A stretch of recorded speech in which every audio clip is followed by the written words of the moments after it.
Infinite sadness. Tikal the echidna uses chaos energy to deposit Infinite the jackal onto Seaside Island.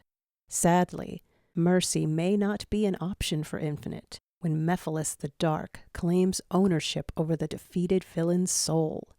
Concerned for the suffering jackal's well-being, Tikal then tasks Shadow with gifting a Chaos Emerald to Infinite. Message from Zero. Greetings, prospective Jackal Squad member. We're about to embark on a journey filled with cryptic memories, strange adversaries, and broken-hearted ghosts. If you can handle the emptiness of null space, perhaps you are worthy of becoming our next great comrade. Now put on your mask, for you are certainly going to need it. Our enemies can never see us cry. Stay strong, because pitch blackness shows no mercy. Welcome to the darkness. I am sure you will prove yourself to be anything but weak. Your commander, Zero the Jackal. Mephiles versus Tikal. Tikal floats over Infinite in null space. He's pissed. He wanted to fight modern Sonic and Gadget. He could have won. You, what have you done? Send me back, you insipid wench. Send me back right now. Ugh! He grips his chest and realizes the Phantom Ruby is gone. He winces, doubled over on his knees. Tikal waves her hand, causing the mask to fall from his face. He's in such agony he can't even react. She floats down, lands in front of him, sits and lifts his chin. There you are, Zero. You lost yourself. Gah! Shut up, he weakly demands, shaking, grunting, wet in the face. Black sludge seeps into the space, creating a toxic puddle between them. The ooze takes the form of Mephiles the Dark in his purest form, crystallized, menacing, red-eyed. He hovers over them and commands, "Infinite, put the mask back on, you piece of trash." Zero hurriedly puts the mask back on, tries to stand firmly, trembles, then faints. Tikal catches him. She softly pets his long white hair with one hand and grips his exhausted body closely with the other. It'll be all right, she meekly tells him. I know you're mad at me, but I only wish to help you. He's the weakest creature, is he not? Throwing temper tantrums for the pettiest of reasons. Tikal is deeply offended. Stay away from him, you savage! Mephiles steps back, a bit surprised by her forcefulness. He's a savage too, princess. He belongs to me. He spoke like me, fought like me, became me. He wouldn't dare revert back to who he was before I consumed him. I gave him power. I made him infinite. Tikal carefully lays the limp jackal down and stands firmly. You cannot have him back. I'll block him from you. Mephiles tilts his creepy, necklace head. You think you can save this mangy shell of a person? How do you intend to stop me, little girl, with your pacifism? We both know how well that worked out when Chaos destroyed your father's Knuckles clan. Face it, there's no stopping me. Tikal commands null space to fade with the wave of her hand. Zero? Is that you? Zero feels someone remove his infinite mask. Then he feels someone shaking him, seemingly concerned, upset even. Cousin! Where's the pack? Zero! Don't you dare die. I need to know where our family went. You never go anywhere without them. Gah! Wake up right now! Zero opens his eyes to the sight of his con man cousin, T.W. Barker. There is a short-lived exchange of loving relief between the two of them. Oh, marvelous! For a moment, I thought you were gone for sure. Where's the rest of the gang? Tell me they're okay. No, everything is ruined. But my jackal brethren, they're not ruined, Barker responds. They're okay, right? Zero, tell me they're okay, or so help me! T.W. Barker's Infinite Circus. A few weeks later, the lights go bright. Two stunt bearers ride in on giant rubber balls. Carnival music plays. A spotlight captures the attention of everyone, directing their gaze to T.W. Barker as he bows. Thank you, he begins, and welcome to what I assure you will be the greatest show you've ever feasted your eyes upon. For tonight's performance illustrates grand battles between godlike friends and foes. Modern shadow chaos controls onto the stage. The spotlight scans across the ground to capture his signature edge factor. The audience awes with excitement. Shadow the Hedgehog, Barker announces, a worthy and intimidating rival. He swirls around Shadow, presenting him to the crowd like a sculpture or a doll. Modern Sonic then chaos controls across from Shadow into a second spotlight. And what's this? Barker reacts dramatically. Why, it's Sonic the Hedgehog as well. But is he a fake or an alternate version? Oh my! What about this little guy right here? 2 Sonics? A third spotlight appears between Sonic and Shadow. Classic Sonic poofs into the space. That's right. This is going to be a magnificent death match between 3 noble hedgehogs. Dave the intern leaps up with excitement. Wow, an actual death match? Where they actually die? You are correct, my good man, Barker replies. The 3 hedgehogs brace themselves. Aggressive music begins to play as they engage in a battling spectacle. Everyone is amused in spite of also being disturbed. The show is a hit and ends with a bang, with all 3 hedgehogs disintegrating into red pixels. Barker receives a standing ovation. He bows before rushing backstage.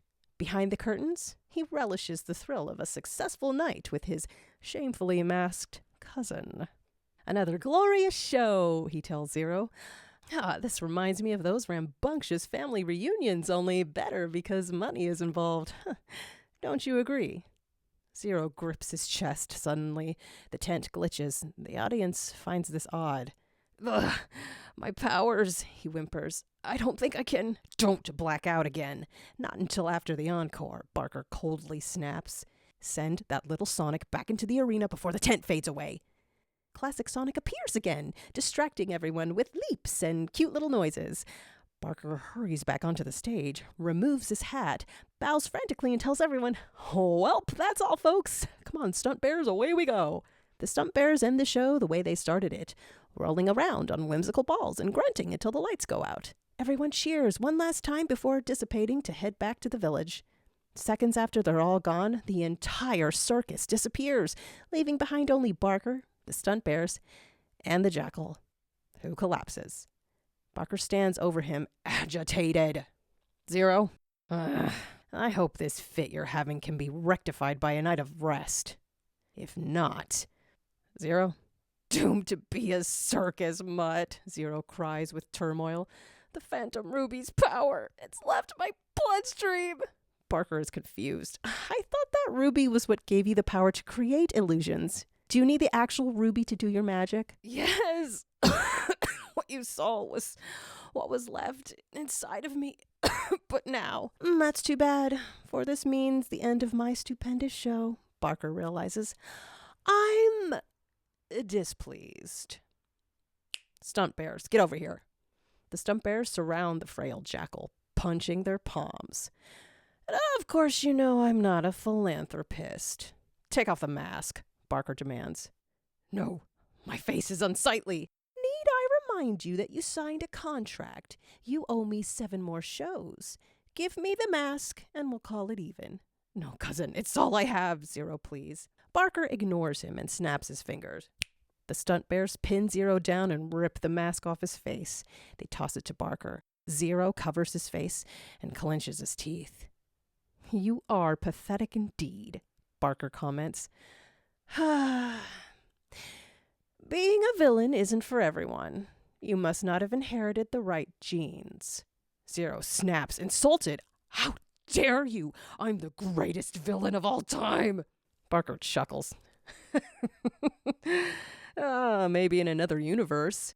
Zero growls and prepares to lunge at Barker, but is in so much pain that he yelps like a kicked puppy and grabs himself, curling into a ball. Barker puts his hands on his hips scoldingly. I'm unimpressed. Your past is dismal. Off you went with the rest of my cousins to some alternate dimension, got them all killed, then turned into this. Do you remorse the death of your pack? I do. What's tragic is that you were my favorite cousin. I don't know what you thought you had to prove, but I never imagined you'd grow up to be such a disappointment. Suddenly, the stunt bears are knocked off their feet by the blasts of 3 Motobots. They snarl and hop out of the way as the bots circle Zero. Eggman floats down on the Eggmobile. "Great circus," he compliments. "I was especially impressed with that little Sonic bouncing around. I wanted to shoot him, but he disappeared. Nice illusion. Seriously, though, I knew you couldn't pull off a stunt like that, Barker, not even with a bunch of stunt bears. So, who's your friend?" "I'm Dr. Eggman." "Eggman? But obviously not the same one.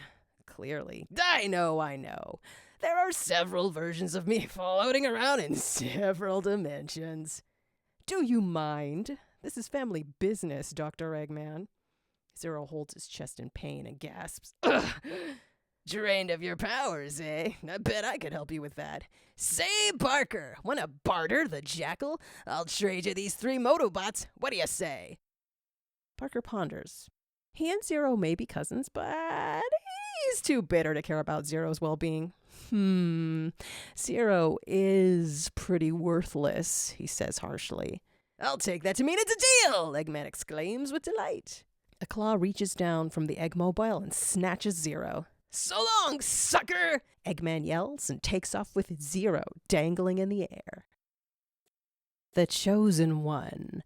In a dream, Shadow stands within the Ark, staring out a panoramic window at the peaceful view of planet Earth. Expecting to see Maria, he looks to his side and sees Tikal instead. "I see you've become quite the lucid dreamer," she notices. "Shadow, do you remember who you are?" "Hello, Tikal. I'm Shadow the Hedgehog. I was born on the Ark. I battled the bio-lizard in space to protect planet Earth. I was burning up in the Earth's atmosphere. You embraced me and brought me to another dimension. Now I'm older, wiser, and I live on a beautiful island with a quirky version of Sonic the Hedgehog and his friends. I have a good life." "Aw, Shadow, I'm so glad you haven't forgotten. There are other versions of you, some of which are nothing like the way you are now. The way you beat Sonic up a few times in the village, it made me so sad." "That's all blown over. We're close now, me and Sonic," Shadow assures. Tikal puts her hand on his shoulder, and she summons the damn 4th Chaos Emerald to appear in Shadow's hands. "I need your help, Shadow. This is for you. Not to keep, to give away." "The damn 4th Chaos Emerald?" he asks. "For Sonic? For Silver? What the?"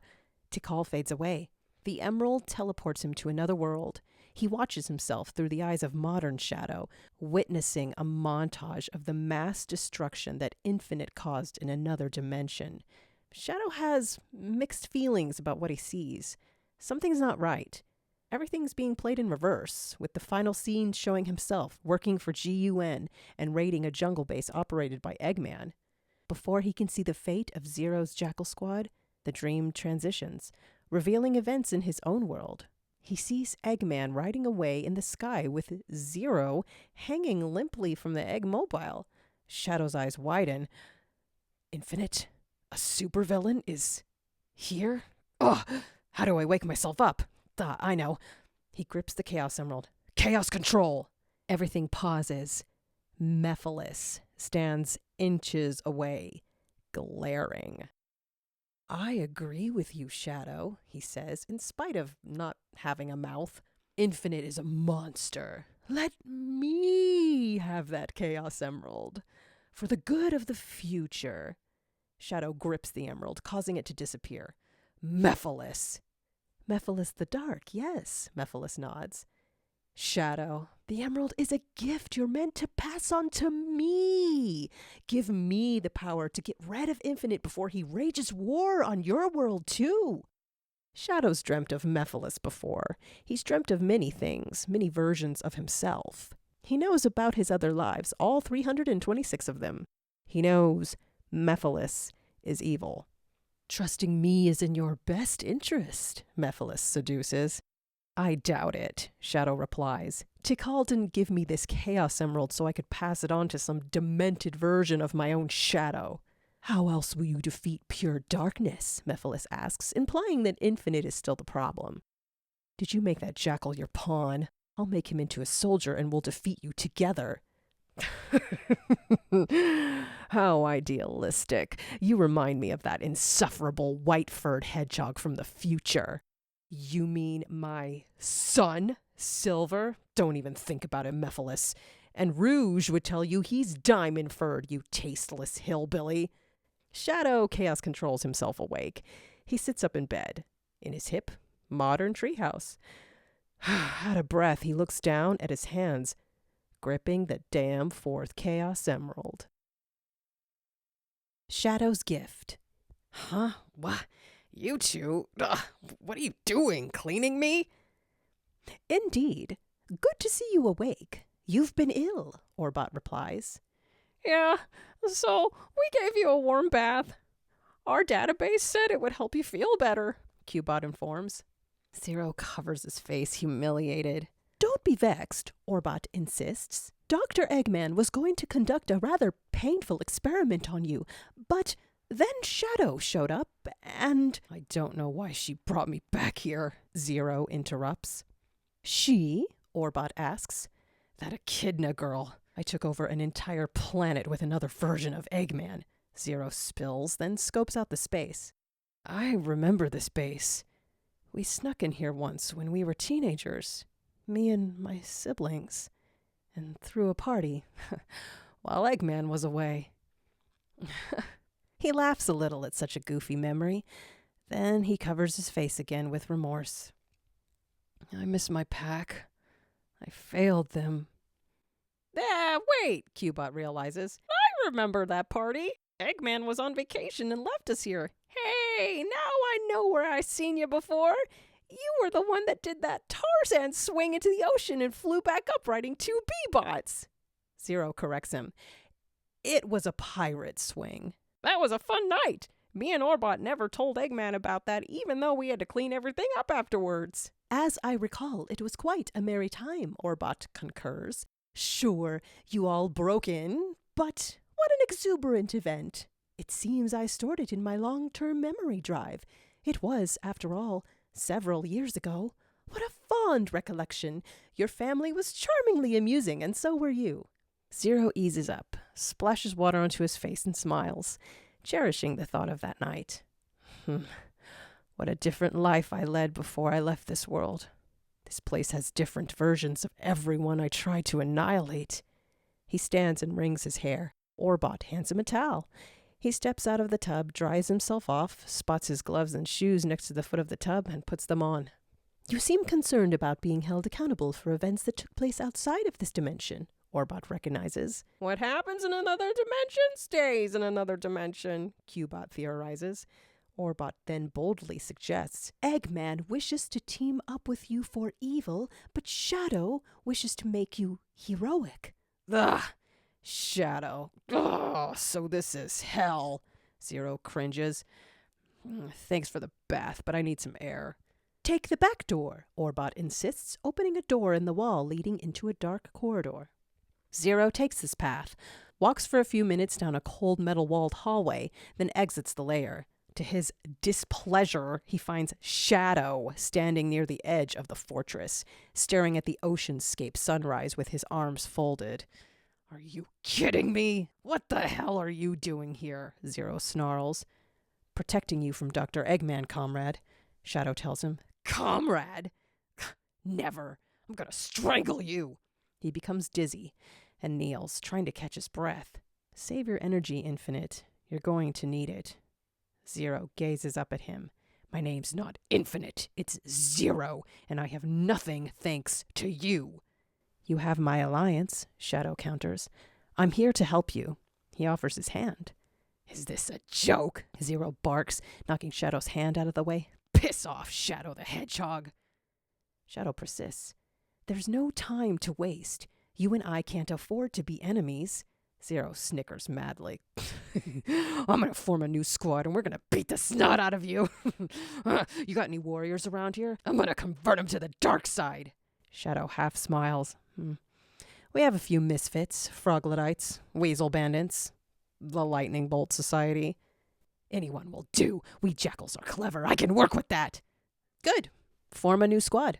Practice leading a team again. Zero cackles, eyes watered with rage. He lunges at Shadow. Shadow grabs him and pins him down on his back, knowing Zero's in no condition to throw a half-hearted punch. Go ahead, then, growls Zero. Finish what you started. You want to kill me? Look at my face when you do it, you sadist! Is this about that raid in the jungle? Shadow asks. That was a different Shadow. Oh, I'm sure you're happy to take the credit.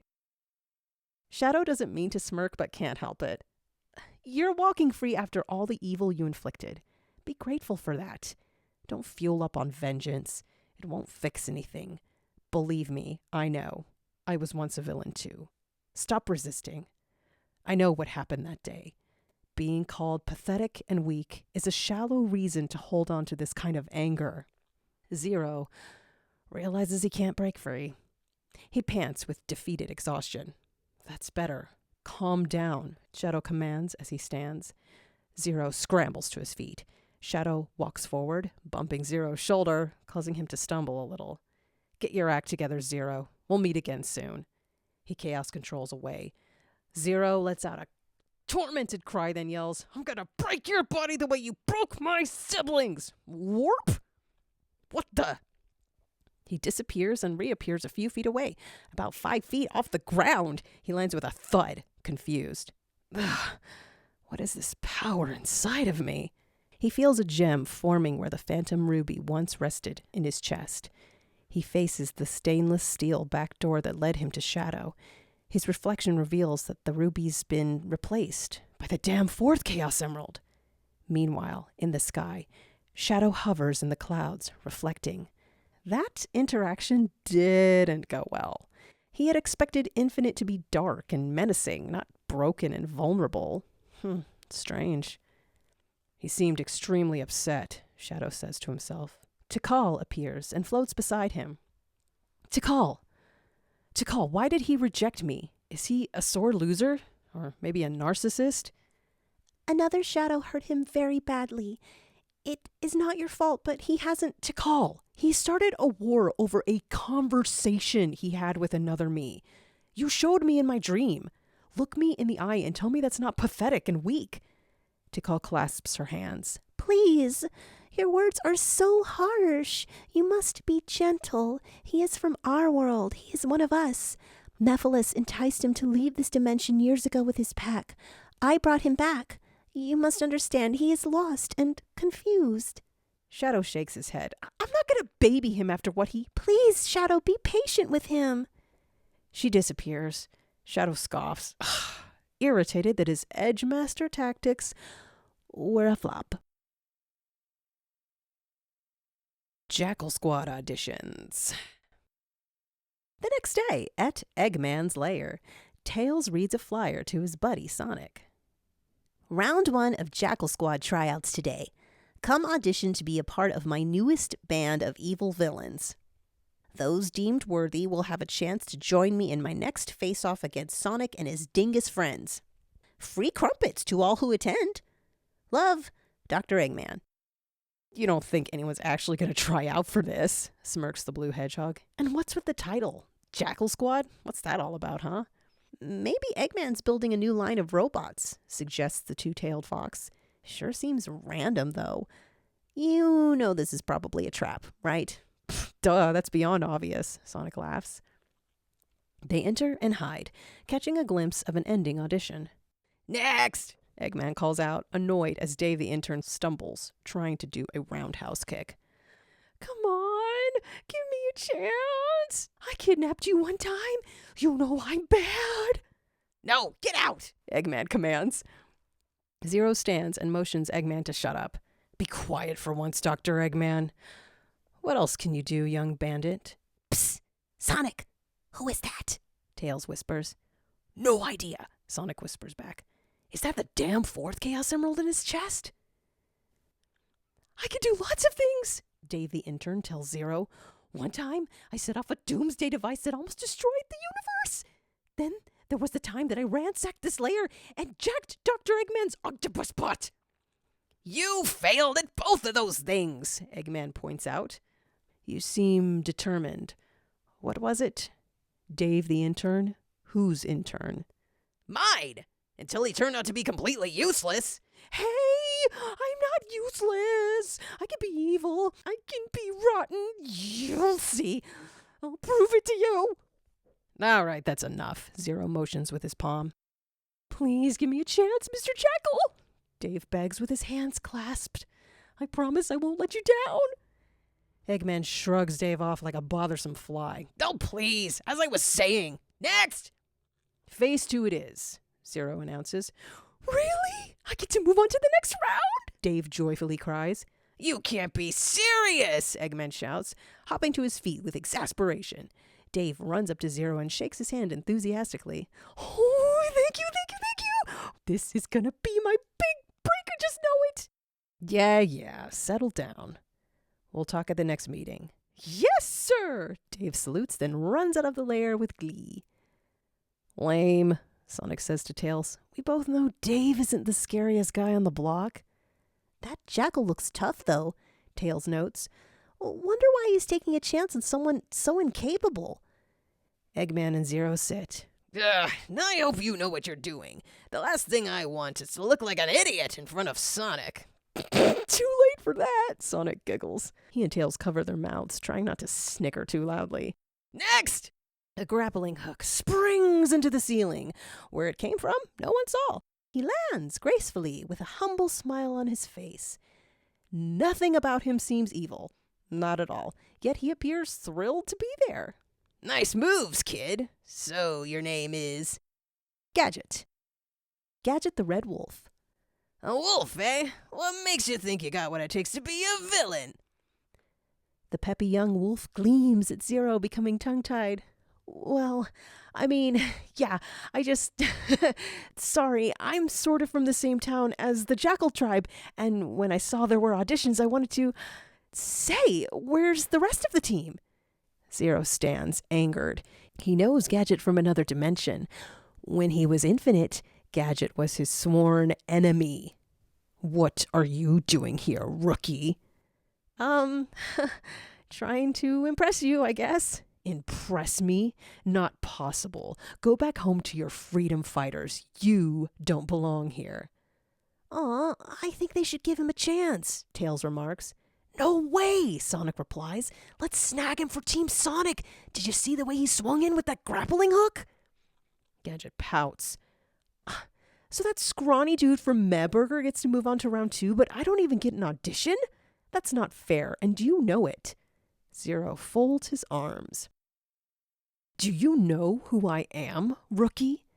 You bet, Gadget exclaims, fanboying out. You're Zero from the Jackal tribe. You guys used to live in Sand Dune Village, on the other side of the island.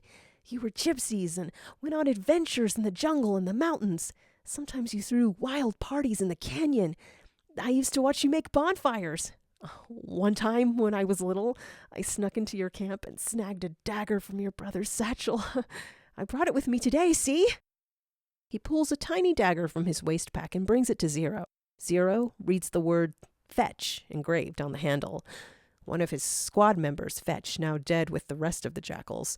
Zero realizes this version of Gadget isn't his enemy, but is in fact an admirer. You kept this? He asks. Yeah, bro. Yes, Zero, sir. It's my lucky dagger.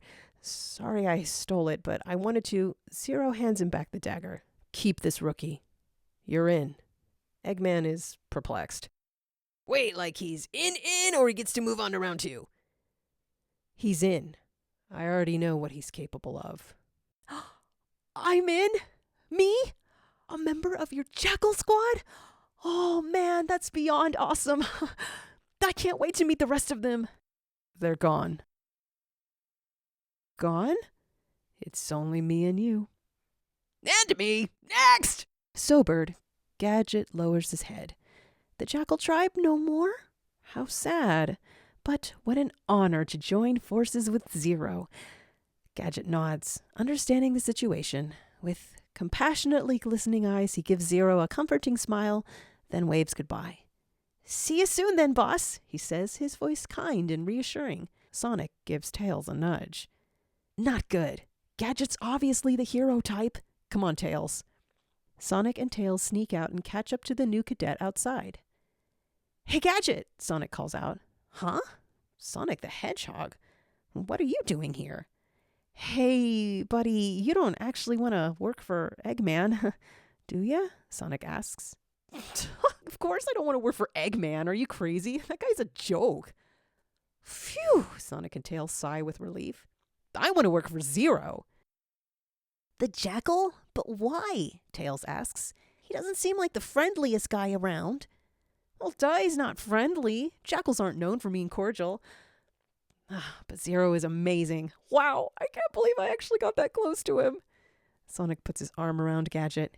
Listen, pal. Come with us to Hedgehog Village and we'll talk about this. Man to man. Okay? For real, I don't want a sharp kid like you getting mixed up in the wrong crowd. Chaos Energy. Later, at Eggman's lair, Zero finds a spot outside to stare at the sunset. I miss being able to fly, he says to himself. Tikal fades into the picture behind him. He senses her presence and turns around. Huh? You again. Hello, friend. I didn't properly introduce myself last time. My name is Tikal. Ugh. Unless you're here to reunite me with my pack, I have no interest in knowing you. You have a Chaos Emerald in your chest. You can Chaos control. Breathe in space. Your bloodstream will never be the same. Zero walks right through her, disinterested. Listen, child, it's because of your interfering that I lost that war. He heads to the entrance of the lair. Tikal sighs somberly and uses her powers to cause Zero to walk into null space. Appearing in front of him, the transparent image of his departed squad. A vision of them playing together when they were little. The only one absent from the group, him. Instantly, he is overwhelmed with heartache. So much so that he grabs his chest, grabs the emerald as if he's been stabbed. As he watches them chase each other blissfully, he falls to his knees in pain. One little jackal pauses and faces him, worried. Hey, you guys, knock it off, he calls out to the other three. The boss is watching. Another one pauses. Hey, boss, we'll stop playing now. We promise. No more goofing around, we swear, says a third. They all line up, just children, but ready to follow their leader until the end. We're sorry, says the fourth. Don't be sorry, Zero gasps. It's okay. You can play.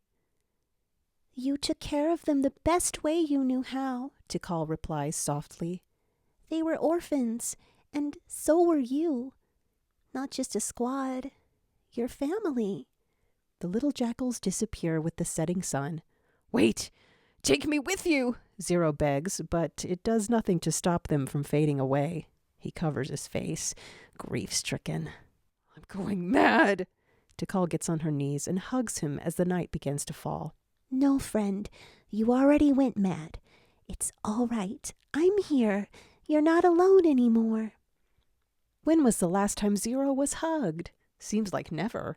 And why is it happening in null space of all places? The lair door slides open, causing null space to blow away. Zero frantically scurries and hides, like he really wants Eggman to see him sobbing like a 5-year-old. No way.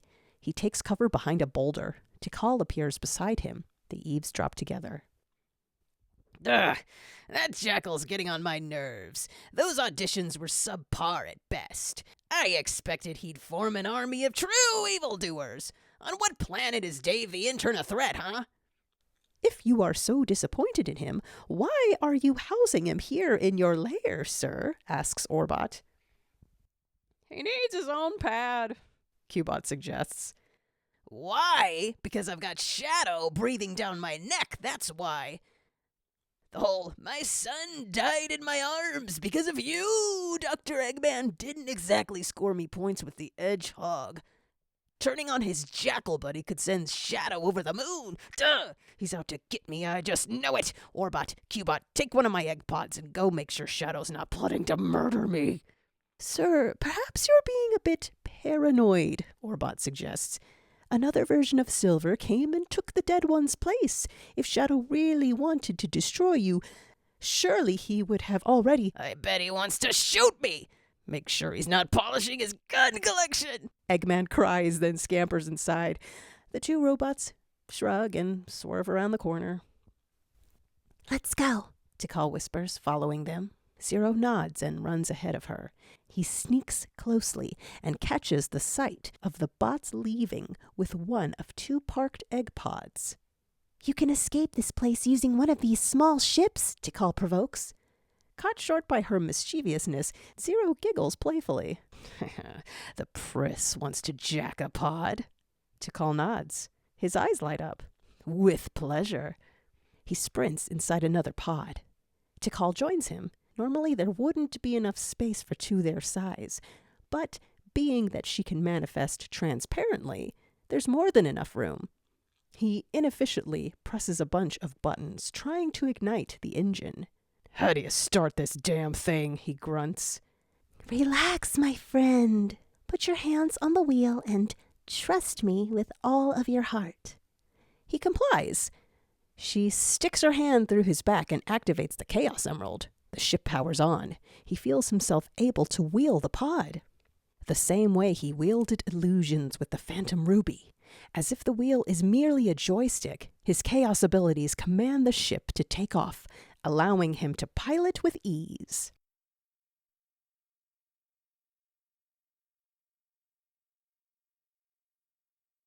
Framing Shadow. As he embarks on his nightly routine run through the jungle, Shadow chaos controls to an unfamiliar place. Where am I? This doesn't look like Seaside Island. How did I get here? 4 expired mercenaries lay scattered along the border of a jungle base. They look like Zero. Clearly they were his siblings. Shadow gasps and zooms to each one. After grimly verifying that each brutally terminated squad member is in fact dead, he turns his sights on a 5th individual. Mephiles the Dark, whom he catches chaos controlling deeper into the base. He follows and confronts him. Mephiles, what have you done? Mephiles chaos controls a few feet away. Though mouthless, he speaks forcefully. Destroying that squad will teach Eggman's remaining scumbag recruits a valuable lesson, he tells Shadow self-righteously. Shadow can see that Mephiles is trying to trick him again. You destroyed Zero's team. You must have driven him mad. He was already mad, Mephiles argues. Mad that he had to be their brother, their father, and their commander, all positions for which he was too weak to assume. Join me, Shadow the Hedgehog, and together we'll defeat Infinite in your world. Shadow stands firmly. No wonder Zero hates my guts. You framed me for killing his family. I'll never serve you, Mephiles. When you entered null space over Silver dying, you almost joined me, Mephiles reminds him. No, Shadow refutes. I had Sonic with me, and Rouge ultimately revived Silver. Don't be a fool, Mephiles begins. Infinite is evil. He needs to be eternally detained in an empty void, a fitting punishment for his remorseless crimes. I brought you here into the past to show you how I humbly gave modern Shadow the credit for destroying that trouble-making jackal squad. Consider the next event that's about to take place. Zero went looking for me. He'll find another version of you instead, whom he'll believe to be responsible for the destruction of his pack. Shadow puffs up right in Mephiles' face. No version of me, past, present, or future, will ever join forces with you. Another stubborn Shadow. You won't join me. Then drown in darkness, Shadow the Hedgehog. Darkness sucks Shadow back into his own dimension and spits him over a ledge. He tumbles down a hill into the ocean. The splash alerts Sonic before he's about to doze off for the night in his hammock. He hops up and darts out of his shack to the sight of Shadow struggling in the waves. Shadow? Oh my gosh, dude! Sonic bypasses his fear of the water and rushes into the ocean to help his friend. Whoa! Hey, Shadow! Sonic cries as he doggy paddles into the ocean water. Dude, are you alright? He grabs Shadow's arm. They return to the shoreline, with Sonic rubbing Shadow's back to settle him down. You swam. You taught me. I'm not good at it, but yeah. You okay? What was that all about? Shadow wipes his face and snorts. Water went up his nose. That's the worst. Ugh, Sonic, if I told you that there's a monster that wants to destroy us, and I need you to help me because I don't know how to defeat him alone, and he killed in my name, and... Sonic puts his hand on Shadow's shoulder, worried. You're rambling, Shads. Take a deep breath, alright? I think Tikal wanted me to give Zero that damn 4th Chaos Emerald, and... You gave him that emerald? Whoa, this is a lot. Let's dive into this convo at Mad Burger so I can scarf a few chili dogs. They extended their hours on Saturday nights. I'll buy you some hot tea from that fancy health food stand in the square. You can relax and tell me everything. Sound good, pal?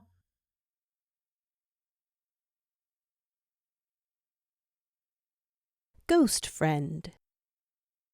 As the jungle begins to reverberate its nighttime symphony of critters and other spooky sounds, Zero follows Tikal into a mysterious cave. It's a geode-filled place, colorful and sparkly yet melancholy. She leads him deep inside to a quiet spot. This is where the portal used to be. I retrieved you a few weeks ago before sealing it forever. I only remain because of chaos energy. Zero sits on the ground. The Chaos Emerald pulses with his heartbeat, creating a faintly flashing glow. Tikal sits in front of him. He looks away. Don't face me. Sit behind me, he commands. She complies and repositions herself behind him. Then she begins running her fingers through his hair, though, unless they're in null space, she can't actually touch him. She sits with her legs crossed as she pretends to pet his locks. That was entertaining, he tells her, nabbing that egg pod from Dr. Eggman. Thanks for the ride, kid. You're very polite. You say thank you quite often. So You present yourself well, but I know you must be tired and hungry. He is quiet. Are you ashamed to eat? To sleep? Infinite never needed to eat or drink. Sleep was unnecessary. With this Chaos Emerald inside of me, I'm still a fighting machine. I don't require sustenance. I'm not hungry. I'm not tired. Tikal can tell this is far from true, and worries. You're mortal. I wouldn't expect anything else. Let me find you some food and a bed. Though desperate for these things, Zero shakes his head against this idea. Then he repositions himself to face her, calmed by her non-threatening demeanor. Why are you so interested in me, Tikal? She pretends to stroke his hair again. I've always been a guardian. Over a portal or an emerald. Or a person. It's one of the perks of being a ghost. Surprisingly gently, he replies with, I see. A protector. Forgive me, but death is something I'm very curious about. Could you tell me how you died? There was a war, she informs him. And I am a warlord. You know that, right? It's all a blur now. I ask this in all sincerity. Do you enjoy being a ghost? Gosh, I don't remember how it feels not to be a ghost. There are only a few memories that matter to me from when I was alive. You're lucky. I'd be glad to be a ghost. No, it's lonely. I'm already lonely, Would you sleep in null space? where no one can see me. I see. You are afraid of being judged. It's private in null space. I can play with your hair. You can rest your head in my lap. Would you like that? I would. You're so odd, concerning yourself with a villain like me. Silly, but I'd be lying if I said I want you to stop. Very well, then. Let us return to the darkness of null space. I'm not afraid of the dark. And you needn't be afraid of me. I will not harm you, Infinite. My name is Zero. Call me Zero, like you did before. Zero. He warmly half smiles at her. That's right, Zero. Friend. Friend? She repeats happily, holding her hands over her heart. He nods, but seems frail now. Oh dear, what's wrong? She gasps as she tries to wipe a sudden flood of tears from his muzzle. Her ghostly hands go through his face. He can't afford to cry. His body needs the salt. He closes his bloodshot, raccoon-like eyes and shivers. Shadow imparted me this emerald as a form of torture. No, that's not true. He wants to help you. Eggman surely intends to double-cross me again. You are safe from Eggman now. I will not let him hurt you. No one will remember my name when I'm gone. Tikal is heavily concerned. She knows he's sleep-deprived and starving to death. His ears droop as he finalizes with, What an exquisite tomb. Ugh. Suddenly, to her horror, he limply drops right through her, becoming lifeless on the cold floor of the cave. She gasps. Zero!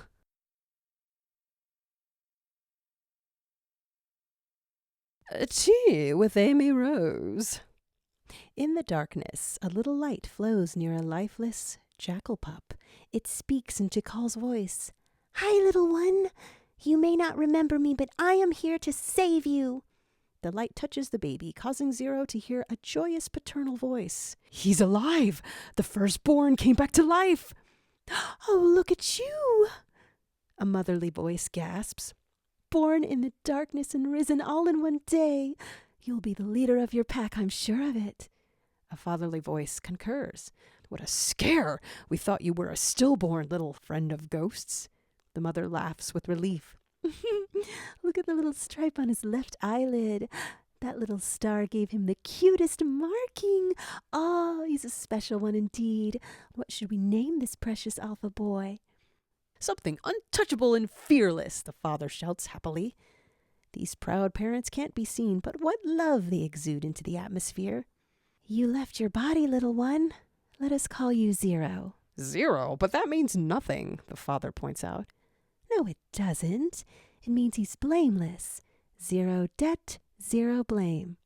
Zero feels the soft nuzzle of his mother's face against his whole body. It's so comforting, even though he can't see anything. He'll be the most resilient of our pups. His 4 siblings will look up to him all their lives. The father chuckles with delight. The last one that's standing, don't try and stand in his way. He'll outlive us all, I can feel it. Won't you, Zero? I couldn't be more pleased with you. Zero comes to, on a cot, in a corner, in Amy Rose's house. He laggardly sits up, incredibly confused. Amy tends to him with a bubbly smile. Oh, wow! You have 1 cobalt iris and 1 yellow iris. Gee, how pretty. So, hi there. Those were some big-time puppy dog sounds you were making, trying to wake up for the last hour. You okay? How did I get here? Shadow saved you. Amy replies with a sweet smile. You guys friends? Infinite. Friends. With Shadow? Never. No? I find that hard to believe considering how concerned he... I can't comprehend why he cares. He should have let me die. And where's Tikal, huh? Amy bats her lashes with a giggle. You're pretty dark for someone so soft and snuggly. Excuse me? Speaking of Tikal, she's the one who told Shadow where to find you. I happened to be near the doctor's office when Shadow zoomed by carrying you. So, you like tea? Everybody does. Zero slowly climbs out of bed as she fetches a pot of freshly steeped tea. Do you have any idea who I am? Tikal told me the whole story. You're Infinite the Jackal. Puzzled, he joins her on the couch as she presents him with a dainty cup of tea. Chipper, she sips her tea, then suddenly gasps dramatically. Holy cow! Exactly. You should cower in terror before. This tea is delicious! Wow. Kudos to you, Farmer's Market on Main Street. He facepalms. Really, though, try it. She insists. He tries her fancy tea. Then he makes every effort to maintain an uninterested facial expression, even though it's literally the best tea he's ever tasted. It's acceptable, he downplays, yet continues to sip as though he can't get enough. I'm glad you're all right. I'm Amy Rose, by the way. Tikal said there's another Amy in your dimension. I can't speak for her, but I promise you were in good hands these last few days. I take good care of my house guests. Thanks. This is my home dimension, by the way. Huh, well, there you go. You should go outside. It's a perfect day. Who knows? Maybe you can handle solids later. Feeding tubes are no fun. Feeding tubes? We had you hooked up to all sorts of stuff, tough guy. You may have a Chaos Emerald inside of you, but you still need to eat, drink, and sleep like the rest of us. Oh. My powers truly are no more. I should throw in the villainous towel. Amy nods in agreement. Agreed. No offense, but you don't strike me as the bad guy type. He chuckles. Oh, what little you know, Amy Rose. She rolls her eyes and sips some more tea. Probably more than you do. Chaos Emeralds don't just embed themselves inside the chests of people the way that one did to you. They're only legends in our world. Someone's clearly chosen you for an important task. Is that so, Miss Rose? And just what makes you so confident, There was an old book at the public library about Chaos Emeralds, and I checked it out if you want to read it. Maybe, he tells her, seriously considering it might be helpful. It's on the table over there. Be sure to turn it in on time. Sonic's really bad about that. He spots the book on the table, then turns his gaze out the window. It's too beautiful in this world. Aw, go sniff the tulips then.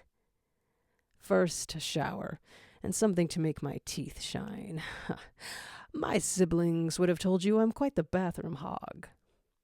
Vanity's in the corner. Showers outside by the bird bath. Have a ball. Your hospitality is indeed classy, Miss Rose. You certainly are a gracious host. Gosh, you're so polite. It's my pleasure. Memorize your face. After lavishly grooming himself with Amy's fancy toiletries, Zero heads to the canyon to climb around and entertain himself. On his way through the gorge, he trips over a hidden chow that begins to cry. Annoyed with himself, he scrambles to his feet. Hey, stop that. Crying shows weakness. Don't be weak. He picks the chow up. It looks an awful lot like Tikal. I said stop crying, little Tikal. It's your fault I tripped over you. He groans and hugs the little chow. Come on, you know I'd never accidentally kick your head, he jokingly whispers as he nuzzles her. She stops crying. A heart forms over her head. She sighs dotingly, romantically intoxicated by the crisp, clean smell of his wonderfully soft hair. Zero! He hears someone happily cry from behind. He turns around to see brightly smiling Tikal standing in front of the sunlit limestone. I see you've met my chow. She is quite fond of you. How are you feeling today, my friend? Better, he replies as he sets the chow down. You wish to run off and enjoy yourself. I don't mean to interfere, but today is the day that you plan to continue round 2 of your Jackal Squad auditions. Your followers expect to see you tonight at the edge of the village, per your request. Oh, yeah. I almost forgot about that. So you're here because... I heard you ask for me at Amy's house. I followed you. Sneaky, huh? I could use that on my team. Would you like to try out for the squad as well? Tikal is taken aback. Me? I'm no fighter by any means. All right, well, if you're not interested, then you're not interested. He snubs, then turns away. Wait! She cries. He smiles, then turns around with his hands on his hips. Do you really want me to try out? I wouldn't have suggested it if I didn't want you. You'll make it in, I already know. The task I have for everyone is to steal my mask back from my fair-weather cousin, T.W. Barker. With your ghostly powers, it should be a cinch. I'm no thief.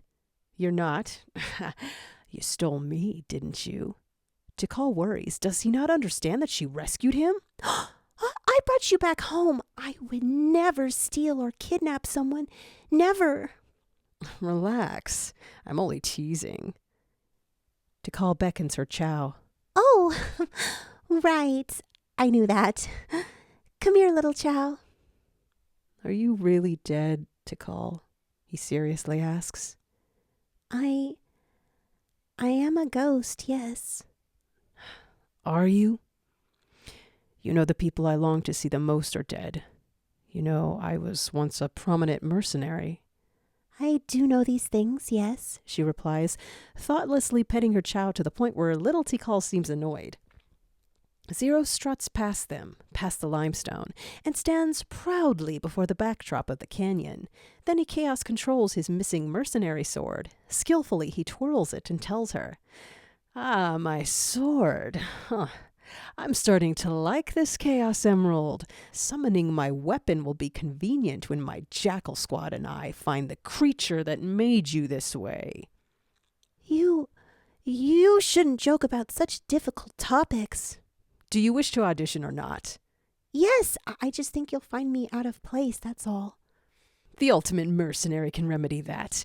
Lead me to the edge of the village and we'll get this show on the road. He reaches for her hand so they can run off innocently the way he used to with his siblings. Nope, his hand goes right through her, though he can feel her sorrowfully longing to have her hand held. So he attempts to make her laugh instead. I don't know what I was thinking.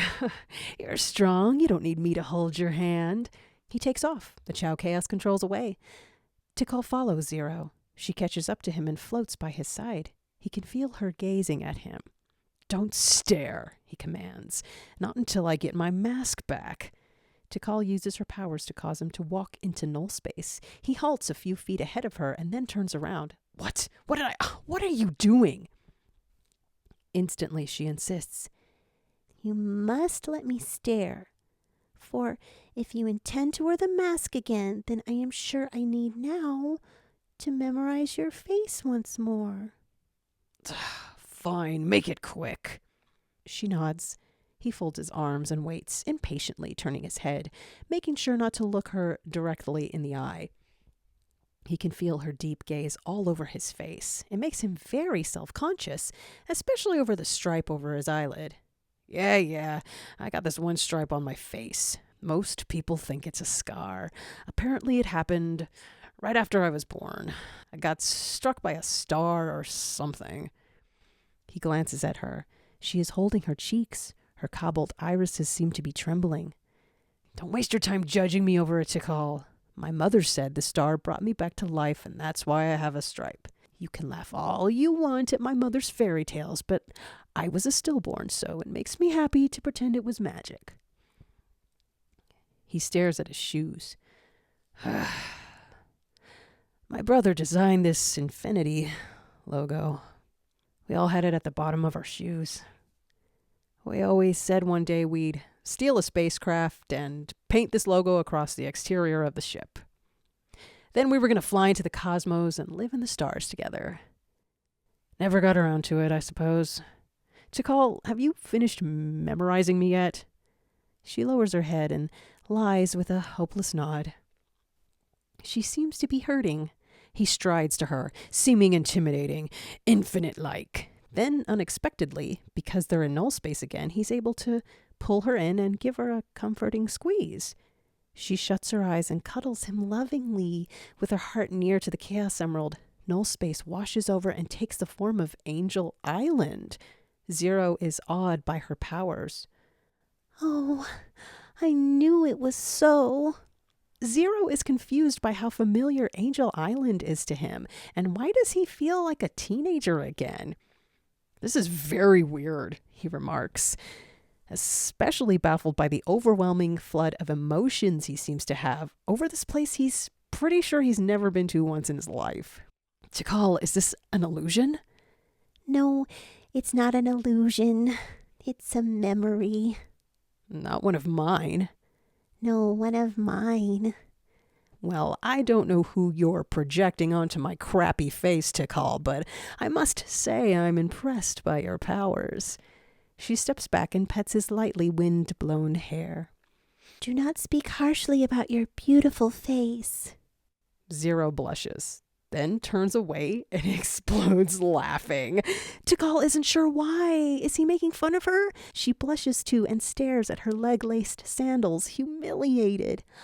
I'm sorry. I only meant that. Oh, Jackal, you trickster. Forget trying out for the squad. Your flattery is too charming. You win. You're in. You and Gadget. Angel Island fades away. With a huge smile, Zero playfully scolds her. You've made me fashionably late to tonight's event to call. Sorry. You're also the reason I remembered it in the first place. Pumped to steel. Later that night. All right, let's not waste any time, Zero tells his potential squad. The 6 of us will be infiltrating T.W. Barker's house tonight and retrieving my infinite mask. A weasel bandit raises his hand. Hey, boss, not trying to say you can't count on nothing, but there's only 5 of us. She's coming too, Zero replies, pointing to an empty corner.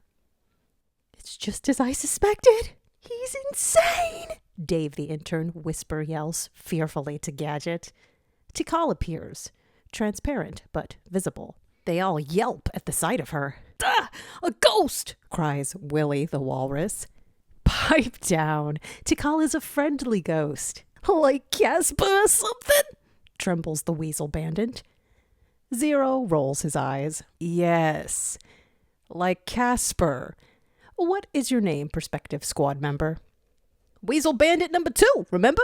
You said at the audition I should be Weasel Bandit number 1. Yes, I know, but I want to know your actual name, Zero replies. That's my name. Weasel Bandit number 2. Too bland? If you're going to be on my squad, you need to have a real name. What name would you have chosen for yourself? The Weasel Bandit jumps exuberantly. No one's ever thought of him as an individual before. Whoa, I get to pick my own name? Shoot! I don't know. I like being a weasel, and I like being a bandit. What about a brother? Zero asks. Do you like being a brother? Heck yeah, that's what I do best. Being a brother is my specialty. I'll be your lightning bolt brother all day long, pal. Willie smiles, giving the Weasel Bandit a high five. Sweet, call me brother then. Haha, hey, you boss, I'm gonna make you proud. Of course you will, Zero grins. I wouldn't have invited you if I didn't think it were so, brother. Now that that's settled, let's get started. Gadget, you will be second in command for this mission. I will, of course, be your commander. As long as I don't have to be the Omega, Dave the intern thinks out loud. There are no Omegas in my squad. Eggman creates Omegas. I create Jackal warriors. We're a far superior brethren. Now follow me. He raises his sword. They all bound behind him as he takes off toward T.W. Barker's house, about a mile away. Stoked, they all run all the way there before he turns to them, motions them to shush, then darts behind the brush. They join him, no questions asked. Brutta giggles. I'm having a blast already. I'll say, what a rush, Willie exhales. Phew, way to cut down on this extra layer of fat in my gut. What's the plan, boss? Dave whispers. The plan is, Dave, that you're going to pretend to deliver a meh burger, enticing my backstabbing cousin to come to the front door. Meanwhile, Willie and Brutta are going to overtly break in via the back door. This will block the most obvious exits. What about the windows? Asks Gadget. Not a problem, Zero tells them. There's only two. You're going to swing into one, grab the mask, then pass it to me while I swing into the other. They'll be cornered from all angles. Wait, they? Asks Willie. Yes, they, Willie the Walrus. Barker has those two stunt bears, remember? They're clumsy, though. Easy to throw off kilter if you ambush them from all ends. Gadget nods, then spies into one of the windows using a pair of binoculars. Oh, you're not gonna like this, boss. What do you see? Zero asks. Take a look for yourself, Gadget says, passing the binoculars to Zero. Barker, wearing the infinite mask as he commands the stunt bears to mop the floors and wash the dishes. That buffoon! He has no idea what terrors I inflicted while wearing that mask. And it doesn't fit him right either, Gadget points out. That's no surprise, Zero scoffs. He's only half jackal. His wolf ears are too small. You got a problem with wolf ears? Gadget teases, elbowing Zero lightly. Zero giggles, enjoying this familiar banter. Yes, especially when it comes to a pair of dinky red wolf ears, he replies, giving Gadget a harmless shove. They all snicker a little too loudly. Zero motions them to shut up as Barker comes outside, thinking he heard something. Quickly, they compose themselves. Who's there? This is private property. Don't make me inflict my wrath, Barker threatens. See this mask? Only the fiercest of tyrants are endowed with such fine accessories. He struts back inside. Tyrant my ass, Brutta scoffs. Jackal Squad is the mother of tyranny. Zero radiates the brightest smile and wags his tail. A boost of confidence indeed. Okay, fellas, you know your positions. Let's do this. Everyone assumes their position, leaving Zero in the brush to signal when to begin. Tikal appears beside him. Hello, my love. Don't think I forgot about you, he handsomely smiles. You're the trick up my sleeve for when Barker and I go hand to hand, as we most certainly will. It's the code of the pack, alpha versus alpha. I need you to dunk him into null space when he lunges at me. Zero, I don't want to fight, she tells him. I want peace. What if you let me talk to him? Perhaps if I simply ask for the mask back. It'll only be for a minute, Tikal, long enough for us to retreat. Trust me, this is all in good fun. He motions for Dave to knock on the door. Dave gives him the thumbs up and goes for it. Family Feud. The mask nab goes perfectly. Dave knocks on the door. Barker answers, annoyed and confused. Willie and Brutta ambush from the back door. Gadget swings in through the window. Zero springs in through the other. They confuse the stunt bears, snatch the mask, and take off. Great! Or not. As Zero darts toward the brush carrying his infinite mask, Barker runs after him. Confident that Tikal will follow his orders and dunk Barker into null space, Zero stops in his tracks and faces Barker. Come and get it, you ogre-faced carny, he smirks. No null space. Tikal can't bring herself to participate in these shenanigans.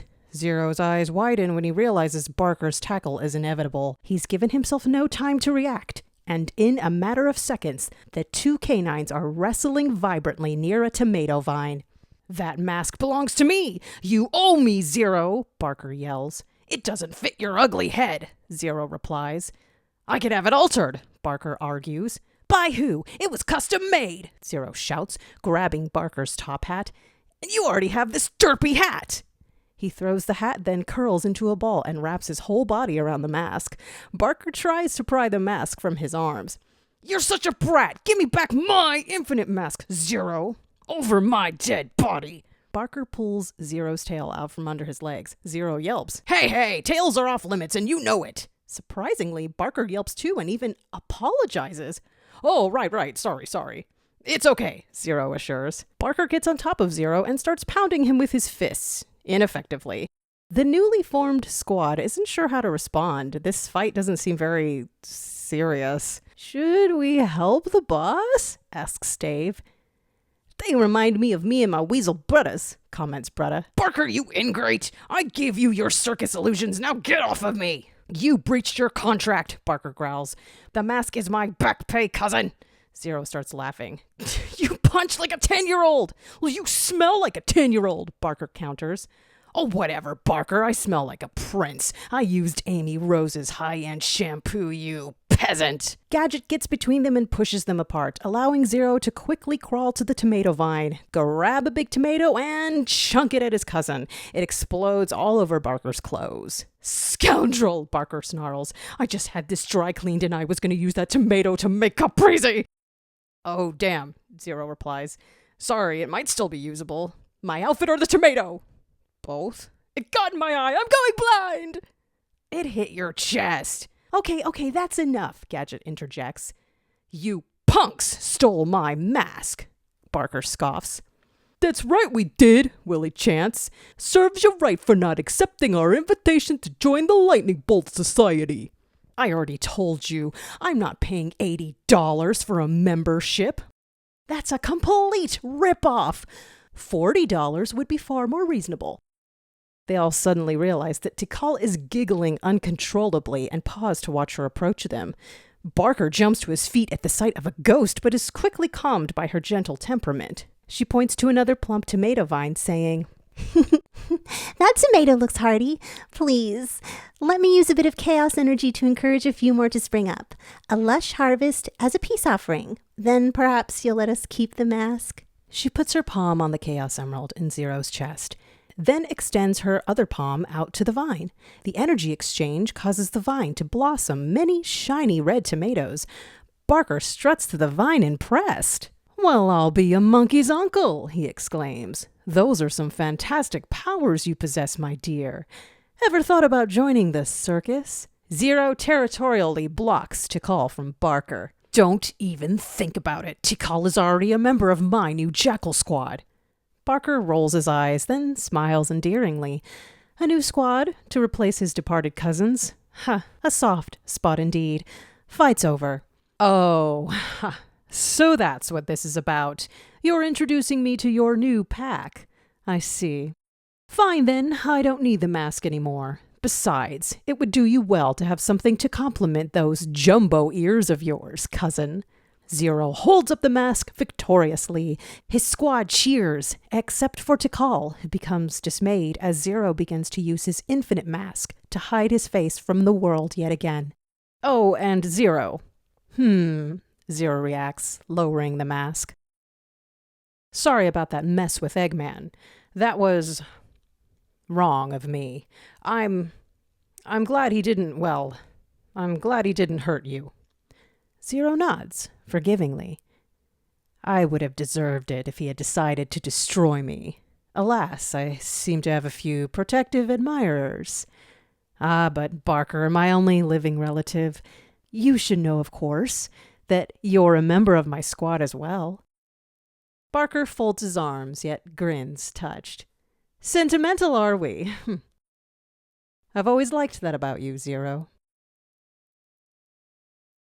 Attack in the Chow Garden. A few weeks have passed. Zero hasn't worn his infinite mask, even after all the trouble he and his friends went through to nab it back from T.W. Barker. He just hasn't been inclined to put it back on. In fact, he's begun to make quite a few more friends. He's even instigated several battles with the good guys. Team Sonic versus Jackal Squad. Sonic's team of heroes finds him to be an impressive fighter. His squad finds him to be a trustworthy leader. All is well, though Tikal has been coming around less and less. One night, in the canyon, Zero decides to wear the mask. I may be a bit more adjusted, but it can't hurt to wear the mask for a little while.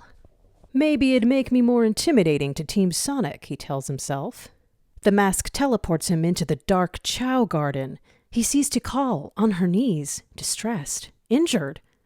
Aware that this might be an illusion, he decides to merely observe. Like a flaming crystal, Mephiles manifests out of a rocky wall. He smacks Tikal hard. Zero clenches his fists, becoming enraged, though he knows if this is an illusion, he absolutely cannot engage. Maybe he should take the mask off? Tikal miraculously gets up, and though she's clearly hurt, she runs to block Zero. "You cannot have Zero," she cries, her voice so filled with pain it causes a few Chow to come out of hiding and watch with trepidation. Before turning to face them, Mephiles snickers. "It's only me and you, Tikal. Your useless Chow can't help you. And Infinite here is nothing but an illusion." Tikal is on her knees now with her arms stretched, making herself a barricade between Mephiles and Zero. "Leave him alone, Mephiles." Mephiles sends a dark blast her way, which crashes into her chest violently. She falls forward and lies on the ground, but only for a few seconds before she shakily sits back up and stretches her arms out again. Mephiles addresses Zero. "Is she not the most pathetic creature you've ever seen?" Mephiles takes note. At the red, lightning bolt-shaped screen covering the right eye of the Infinite mask. It begins to fog. Zero reaches up to remove the mask. "Don't you dare," Mephiles threatens. "Keep the mask on. I'll restore your power if you join me again." "No, Zero," Tikal whimpers. "Don't join him." Mephiles begins laughing mockingly, his disdain for Tikal filling the atmosphere. "Ha! What a foolish girl! Do you think you are special, Tikal? Infinite, this child is only helping you so that you will remove her from her bond with chaos. She is only pretending to care about you. Let us destroy the illusion she created. We both know she's not a true friend. She's not even real." 4 Chow rush to Tikal. They each look like Sonic, Shadow, Silver, and Amy Rose. They stop and gaze at Infinite, pointing at the Chaos Emerald in his chest. "They're conspiring to steal the Chaos Emerald from you," Mephiles warns Zero. Tikal weakly stands, trembling. She faces Zero and gently takes off the mask, slowly, so she can catch a glimpse of his face. Time freezes when they peek into one another's eyes, both experiencing a flashback of Angel Island, a montage of being teenagers and playing together. "What is this?" he asks her. "It's you. In a past life." Memory of Anubis. Both Zero and Tikal enter the two beings in the memory, fully reliving an event from thousands of years ago. Everything becomes real again as Tikal and an Egyptian version of Zero treasure 4 gemstones in a cave. Each one lights up the space with its radiance. One is red, one is pink, one is blue, and one is cyan. "I think this is a safe place to hide our gems, Anubis," Tikal playfully exclaims. "Agreed, Tikal," replies Anubis. "You know these 4 stones represent the 4 corners of light, right?" Tikal holds his hand. Zero is bombarded by a flood of emotions. Thousands of years ago, yet the name Anubis feels like his true name. "Your imagination is so dazzling," giggles Tikal. "Shut up," the young jackal giggles, then sits down with her on the floor of the cave. "Listen, this is real." He points to each gem and thoughtfully explains. "Don't ever forget. Blue is for courage, red is for valor, pink means joy, cyan means innocence. Don't forget, okay, Tikal? We have to protect these magical stones." "We will, but will they stay in here forever? Anubis, who will see them if they are hidden in the dark?" "Anyone strong enough to enter the darkness will see them," Anubis replies. "Light is brighter in the darkness. I'm not afraid of the dark, are you?" "Not when I'm with you," Tikal replies, clasping Anubis's hands as he grips all 4 gems. The stones shimmer through their fingers, creating mystical splashes of light. The beams reflect various crystals in the cave, creating an illusion of both children floating safely in the galaxy together. "You are my dearest friend. As long as we are together, I am sure the stones will be safe, Jackal adds. Yes, they're definitely safe, but there's only one way to seal them from eternal danger. Oh, well, I don't want them to be in danger. They're too precious, She warmly replies. Me neither. You can seal them in a safe place forever by kissing me 4 times. Once on each side of my face, 1 on my forehead, once on my lips. Got it, princess? Tikal is about to happily indulge Anubis, but their place of peace is disrupted abruptly when 2 members of the Knuckles clan suddenly storm the cave. Jackal, One of the warriors grunts. what are you doing in this cryptic cavern with our sworn enemy? The second clan member violently yanks Anubis away from Tikal. He drops the gems on the ground. They are immediately stomped on by the first clan member, each stone crushed into colorful dust. Trickster! The second warrior shouts harshly. Trying to isolate and tempt her! Our princess has no business with perverted scavengers! The muscular echidna throws the terrified jackal over his shoulder and marches down the hall of the cave. Anubis kicks and screams. Quiet, worthless mutt! No one wants you! The echidna snaps back.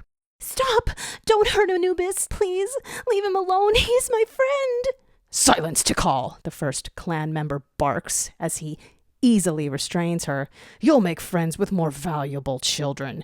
Beggars like him are lucky to lick the dirt off your shoes. Tikal, save me! The jackal cries, his voice echoing throughout the cave. Anubis! You won't be seeing him again, the first clan member informs her. The Knuckles clan does not associate with the Jackal tribe. What are you going to do with him? In the distance, near the entrance of the cave, one last cry can be heard from the jackal. A falling scream, so excruciating, and then silence. No, please, what have you done? Everything will be okay, princess. Simply do not look over the edge of the floating island when we exit the cave. Keep your eyes on my back. The memory disappears. Zero watches Tikal finish removing the mask from his face. The thought of Anubis fresh in her broken-hearted expression, she holds the mask close to her bosom and lets out a terrible cry of agony. Zero is about to reach for her, and so is Mephiles, from behind. Before Zero can save her, a flash of light sends them back into the canyon without the mask. Upset, he calls out, No! Tikal, show yourself right now! That's a direct order from your commander! Time paradox.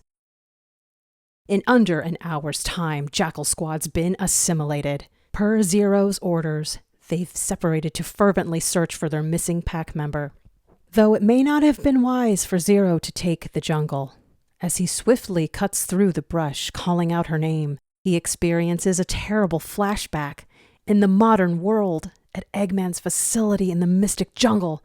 Ugh, I don't have time for this, he grunts, hardly in the mood to be triggered by his past. He forges through the luminous forest, emerging right back into the moment when he found his siblings annihilated. He gasps at the sight of them laying broken, spread out on the ground ahead. Don't look at it, he commands himself, dramatically turning away. But he also starts to hyperventilate, becoming terrified that Tikal has somehow experienced a second death by the hand of Mephiles. Tikal, where are you? Come out right now, he commands. Nearby, someone hears his cry. Halted by the desperation in his voice, a mysterious being appears before him via a cyan chaos control. Zero faces forward again and raises his sword, though the light is hardly ominous. In the blink of an eye, Silver the Hedgehog manifests. Yeah, what is this? Zero cries. What do you want? Don't be alarmed. I felt chaos energy and I heard you crying for help. I can help you. My name is Silver. Silver the Hedgehog. You, Zero growls, knowing that Silver is one of the good guys. He did, after all, have a pretty memorable spat with another version of him in the modern universe. I remember you. Oh, you do? I get that a lot, Silver replies. Are you all right? No. One of my squad members is missing. Last time I saw her, Mephiles was about to... Mephiles the Dark? The one who looks like a flaming crystal? Yes, how did you... I was raised in another dimension. And I'm from the future. It's kind of a long story. Then you are the same resistance fighter I battled with once, are you not, Silver the Hedgehog? What are you doing here in the jungle? Must have been another Silver, Infinite the Jackal. Zero lowers his head. Yes, I am Infinite the Jackal, but there's no time for revenge. Tikal needs my help. Save my punishment for another day. Silver holds his temple. He seems to know something Zero doesn't, something helpful. What is it? My father told me about you. No one in this dimension wants revenge on you, except Mephiles the Dark. You ultimately rejected him. You're one of us. Suddenly, the space transforms into the mystic jungle again. Zero sees his dead jackals once more. He covers his eyes with his arms and kneels, trying to avoid seeing anything at all. Silver kneels as well and grips Zero's shoulder firmly. I see it too. Why? Do you know? It's an illusion. He's trying to scare me. Well, I fear nothing. Tell him I said that. Silver nods and stands. It won't work, Mephiles. I know all your tricks. Zero becomes intrigued. He collects himself and stands. Are you a ghost? No, but another version of me died the first time I came here. I share the same parents as him. I see. You're here by means of a predestination paradox, Zero concludes. Your past is looped. Yes, Silver responds, relieved that he didn't have to go into a spiel. That's right, I'm a redo. Zero grins, glad that he's not the only one around here with a multi-dimensional history. I'm sure it's a complex backstory, as is my own past life. Good. You and I will work well together, Silver. Help me find Tikal. Silver holds his palm inches from Zero's Chaos Emerald. A blinding cyan light flashes. It's so radiant that neon spots bubble within Zero's retinas. He has to blink a few times to make them go away. Mephiles hates the light. My father gave you that Chaos Emerald to protect you. With my powers, Mephiles won't be able to cripple you with visions or lies. Zero recoils. Shadow the Hedgehog is your father? Well, yeah. Ugh. The long, hard road to a friendship with my worst enemy. Destiny I'd hoped to bypass. Silver comfortingly puts his hand on Zero's shoulder. The white hedgehog is so ethereal, too celestial to be related to Shadow, right? With a bright, innocent smile, similar to that of Tikal, Silver assures Zero. Shadow is not your enemy. Now, let's go. He places his hand on the Chaos Emerald, and Chaos controls them both away.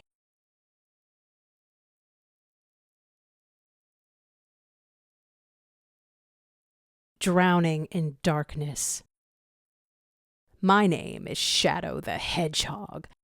I'm the ultimate life form and a GUN agent. This operation is over. You never should have left your dimension. This is the price you pay. Whoa, this isn't what I meant to do. What is this place? You've never been to null space before? You must have chaos controlled us here. Clearly you're channeling the power of that emerald. Not this again! No, Silver the Hedgehog. I have to revisit this memory, to see it for what it is. I see what's going on. The emerald brought us to null space so I could face my past. Honestly, I think you brought us to null space, Infinite. Are you with me or not, Silver? Lower your weapon. You called for me. So yes, I'm here. Then stay close. Don't let me drown in darkness. Keep going. I'm right behind you, okay?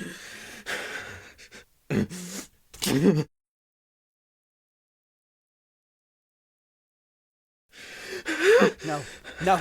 Don't drown on me. I'm still with you.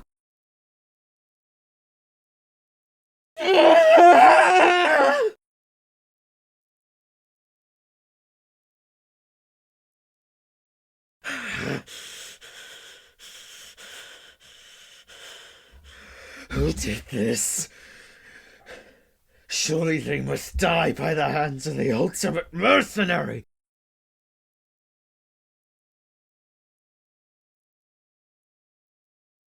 Come back here and face me, Shadow the Hedgehog! That wasn't Shadow!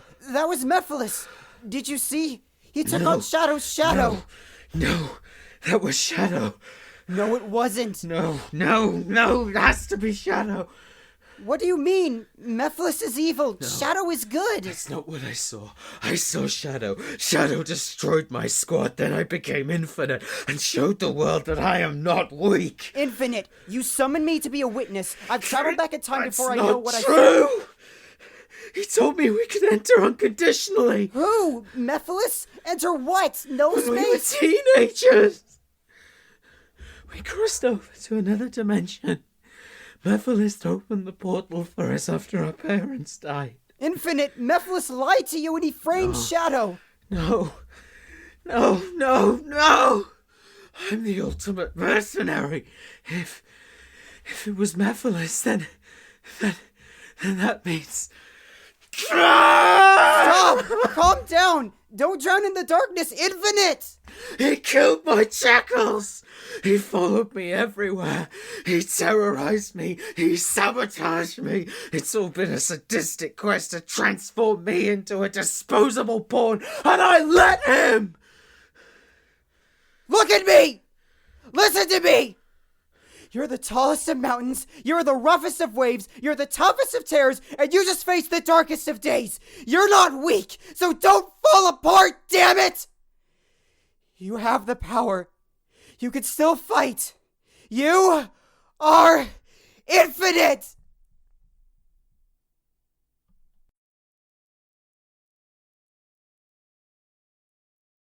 Cryptic avatars.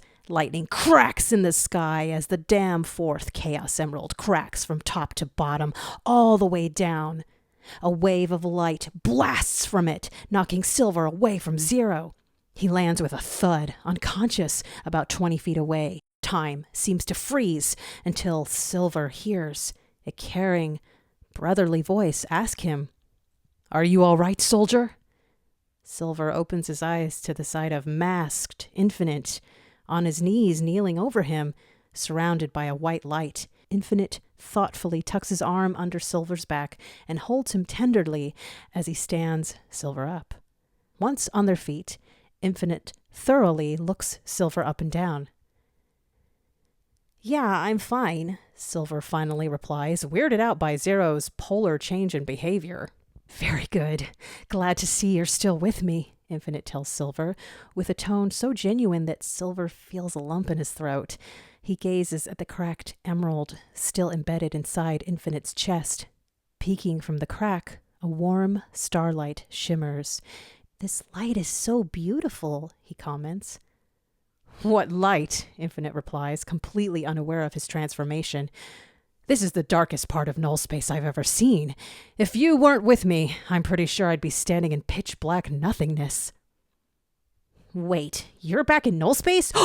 Infinite, I think you're standing in 2 dimensions at the same time." "You're calling me Infinite?" Infinite responds, humbly flattered. "I appreciate the sentiment, but I'm Zero the Jackal, your commander. We're finally together again. Isn't it grand?"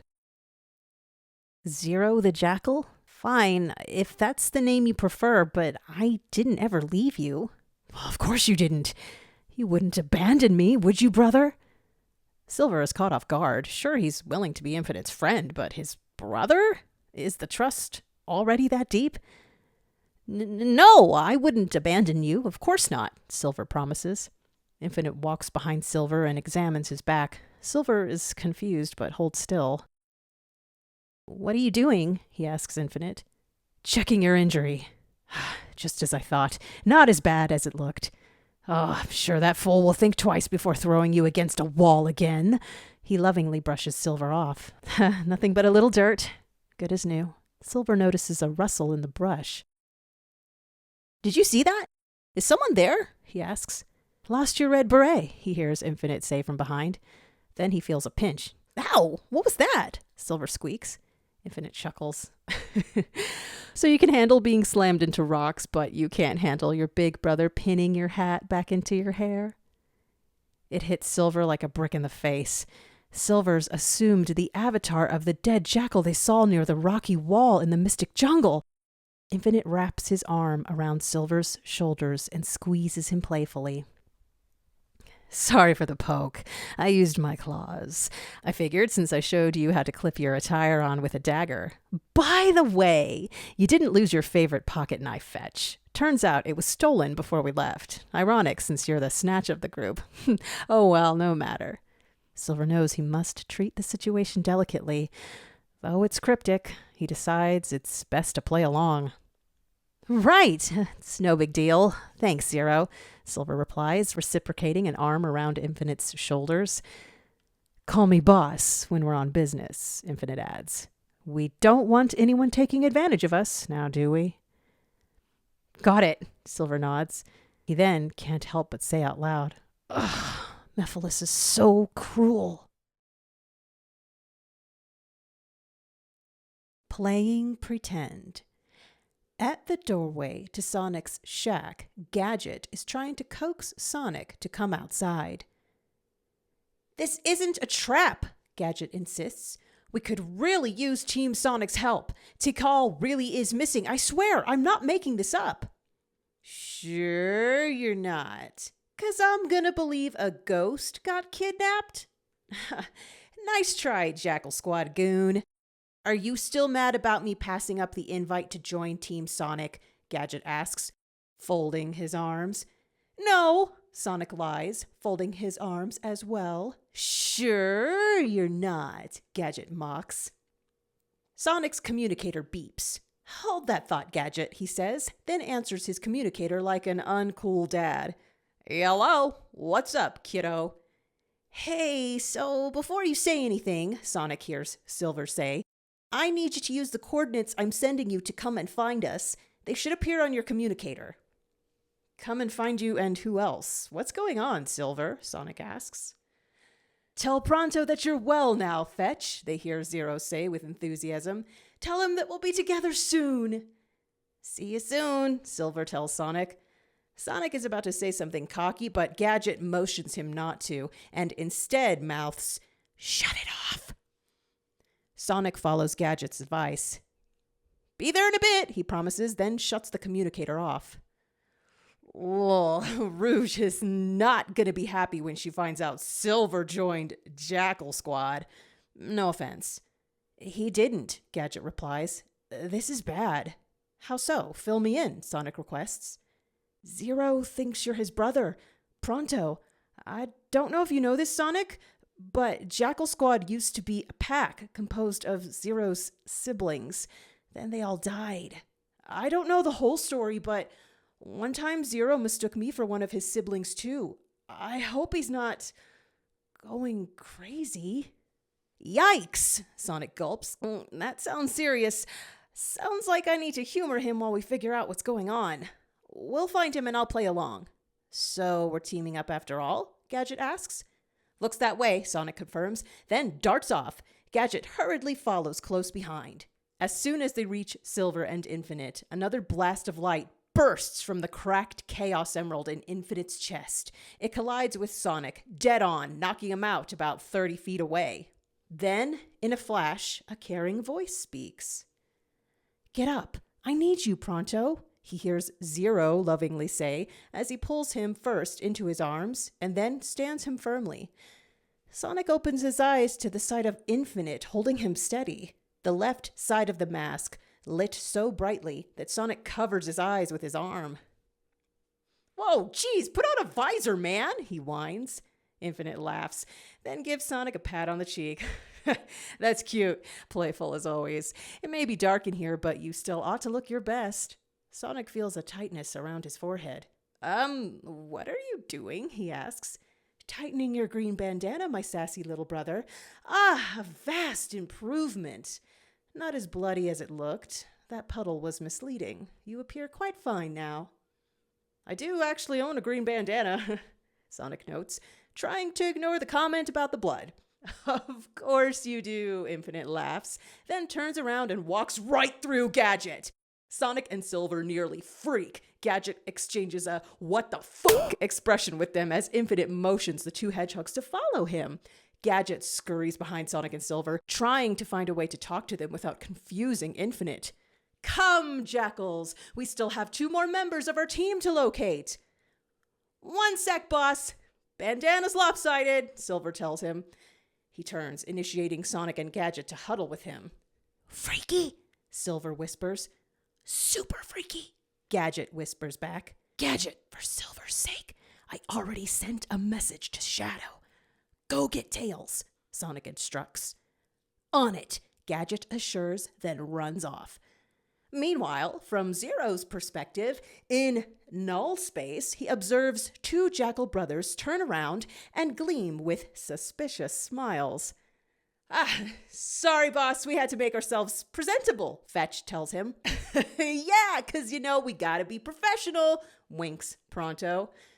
Zero rolls his eyes playfully, then gets between his brothers and wraps his arms around the both of them. Hi, you couple of brats, he banters. It's so bright in here thanks to your doofiness. How I missed this. Sonic is digging this avatar thing. Happy to play along as the green bandana jackal. This big brother vibe suits you nicely, he beams. Zero nuzzles his perceived jackal sibling, making Sonic feel kinda special. He almost wants to noogie Zero, but of course that would mean he'd be giving Infinite a noogie. He decides to restrain himself just as another male jackal appears in the space via a red blast of light. He wears a red scarf and orange gloves and shoes. His demeanor is serious. He sits up, dazed. From Zero's perspective, he seems to have come back from the dead like the others. From everyone else's perspective, Shadow's just been hit with the same blast of light coming from Infinite's chest emerald. I'm here. What needs to be done? He asks, standing on his own. Zero's eyes light up with excitement as he rushes to embrace another sibling. Roxium! I missed you, he exclaims. Oh, all the brothers have found each other again. Practically bouncing with glee, Zero inspects the jackal, relieved to see him in perfect condition. Not a scratch even after that horrible blow to your shoulder. It's as though it never even happened. Yeah, Roxium, you look great, Pronto concurs with a thumbs up. Roxium nods at Pronto as Zero lightly punches Roxium's shoulder and giggles. You've certainly outshined me as the stealthiest one of the group, Zero happily proclaims. Roxium half smiles, trying to hide a deep sense of somberness. Meanwhile, back on Seaside Island, Gadget shows up with Amy Rose. I don't know why Tails wasn't in his workshop, but Before she can finish her sentence, blast! In null space, the gang sees their jackal sister appear within a radiant pink light. She lies limply on the magenta cube-bricked ground. All 4 jackals surround her, with Zero falling to his knees and lifting her into his arms. He cuddles her, nuzzling her face. Yes! We're all together again! Wake up, Jade. The pack's not complete without you. Contrast to null space, Amy awakes in Infinite's arms, feeling protected and loved. Per Gadget's instructions, she knows she needs to be sweet, so she hugs Infinite back. snuggles. Aw, thanks, tough guy. Enter null space. Mephiles chaos controls into null space. Fool! Only you can see and hear me. I have no use for you anymore. Time to die, Zero the Jackal. On Seaside Island, the hedgehogs and Gadget witness Infinite being engulfed by a dark fog. Jackals, brace yourselves, they hear him command before he is completely swallowed by a void of blackness. Oh, that's not good, Sonic comments. It's a portal, Shadow realizes. They pause, unsure what to do. Then, suddenly, Silver boldly flies inside. I'm coming, Infinite, he calls before disappearing into the abyss. Ha, that's my boy, Shadow dotes, inspired to step closer to the darkness. He turns to Sonic and Amy. What's the matter? You too scared of the dark? Hardly, Amy proclaims, conjures her hammer, then runs past Shadow into the portal. You guys sure this is a good idea? Gadget asks. Sonic fearlessly steps closer to the darkness. Positive, he confidently replies. Don't let anyone else near this portal. Find Tails. He'll come up with a way for us to communicate with you guys.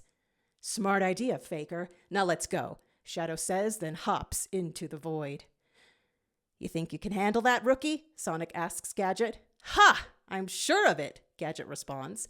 They fist bump before Sonic speeds into the darkness. Inside of null space, Pronto takes a good look at Roxium. Oh man, another jackal! You stuck in here too, or what? Sonic? Roxium replies at the sound of Sonic's voice coming out of Pronto the jackal. Pronto jumps, spooked at the sound of Shadow's voice coming out of Roxium the jackal. Shadow? What's going on? Why do we look like Zero's relatives? And where is my hammer? Amy's voice asks from behind. The two boy jackals turn around to see the sight of Jade the jackal. Are we inside of Zero's mind? They all hear Silver's voice coming from behind Jade. Jade steps aside and reveals Fetch the jackal.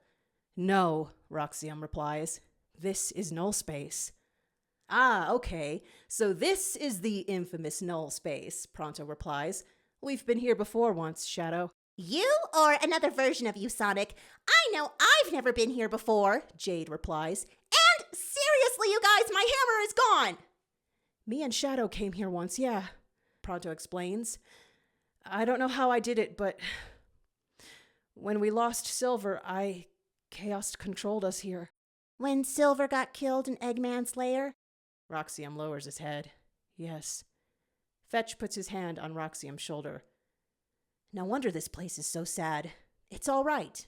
I'm here now, but where's Zero? Don't know, Pronto replies, but we need to find him fast. I've got a feeling we're not alone. Mephiles is in here too, Roxium tells them. Who's Mephiles? The other three jackals are about to explain when the space transforms into what seems like an endless terrain of spooky twists and turns. Pathways all seeming to lead somewhere, yet nowhere. Let's get going, shouts Pronto. No, Roxium opposes, blocking the green bandana-wearing jackal with his arm. This is a trap. Mephiles wants us to go on a wild goose chase. What makes you say that? Asks Jade. I saw through the eyes of another shadow in a dream, Roxium replies. Jade stares at him blankly. You okay? Wow! For a second, I kind of forgot you were Shadow. I'm already getting used to these avatars. She flips her long white hair. Ha! Wish my real hair would grow this long. Love the ponytail. Good, nods Roxium. We need to connect with Zero if we're going to rescue him. How are we supposed to rescue Zero if we don't go and look for him? Asks Fetch. Look ahead. What do you see? Prompts Roxium. I see an empty version of my city back in the dimension I left behind, replies Fetch. The future is bleak, and there's no sign that life ever existed. Just a city of nothing. So this place is unstable, because just a minute ago, it looked more like an endless prison to me. Exactly, nods Roxium. We need to find a way to see what Zero is seeing. He told me he couldn't see anything but us, Fetch replies. They all look at each other, concerned. Pronto tries to maintain some level of hope. All right, so he's a little crazy. No biggie, we can work with that, he tells them optimistically. You think he went mad with grief? Asks Fetch. We've all lost people we love. That doesn't usually cause insanity, no matter how much it hurts. Right? Roxium disagrees. Depends on who it was, how it happened. But when I lost Blaze, Fetch begins, then stops, realizing he might be a little nuts if he had stayed in the futuristic dimension he left behind. Pronto becomes impatient. Trap or no trap, I can't stand around and talk all day, especially about people dying. Let's explore and see what we find. He runs off. The others follow. Roxium grunts. What's wrong? Asks Jade. I don't have my hover skates, he replies. Pronto, wait! Pronto turns around and is surprised to see Jade and Fetch moving faster than Roxium. He sprints to Roxium and smirks. Oh, wow. Let these jackals be my witnesses. Verified on this day, we all concluded that Sonic the Hedgehog was always the fastest thing alive, with Shadow the Hedgehog coming in 4th place without his signature skates. No, you answered to Pronto, and Pronto is faster than Roxium. Don't you see I'm not Shadow the Hedgehog? Not anymore, not here. We have to let go of our identities for the time being. What? No way, cries Fetch. Even if I could, I wouldn't. I don't want to forget who I am or about Blaze. I'm not saying you have to forget, Roxium tells Fetch. I'm saying we have to empathize with Zero, or else we're not going to find him. We need to truly become our avatars. Walk in someone else's shoes? What if we lose ourselves? Argues Fetch. Fine, son, replies Roxium. What's your real name, Fetch? Silver the Hedgehog. That's who I am, not this person. Then why can't you be this person? Because this person is dead and I'm not dead. Agreed. Trust me. We're the last people to forget that, Roxium assures. Listen, when we could see Infinite, we played along. Just because we can't see him doesn't mean the game is over. We're looking for our brother. Remember? I remember, Fetch replies. I'm just thinking about Blaze now. We all have pain, son. When Maria died, I remember wanting to die too, Roxium tells them. Then when I lost you, it was somehow worse. I didn't think it was possible. We were all really upset when you died, Silver, Jade admits. It hurt to lose a friend. It's true, Pronto says, lowering his head. That's why Chaos controlled us here that day, because this place represents how we felt. I hate to bring this up, but even though a new version of you lives on, we still lost you. Fetch lets their loving words sink in, pauses, then embraces the sadness. He steps forward and introduces himself. You didn't lose me, and I won't lose myself. My name is Fetch the Jackal. I was a member of Zero's Jackal Squad and the Snatch of the group. They all realize they must experience the same loss as Zero in order to save him. Jade steps forward and follows Fetch's example. My name is Jade the Jackal. I was Zero's only sister, and I made him feel complete. They all nod at her, as if they've just met her. Roxium goes next. My name is Roxium the Jackal. Judging by these daggers I'm carrying, I had obviously mastered the sharpest of blades. They all greet him with another nod, then wait for Pronto. Bummed, Pronto finalizes the introduction with a somber sigh. Oh, this sucks. Why'd these guys have to die? All right, fine. My name is Pronto the Jackal. I was sassy and quick on my feet. A pretty cool guy. A little floating light appears. They hear Tikal's voice. Friends, you found me. Please, we must save Zero. Now that you can see me, I can lead you to him. Quickly, follow me.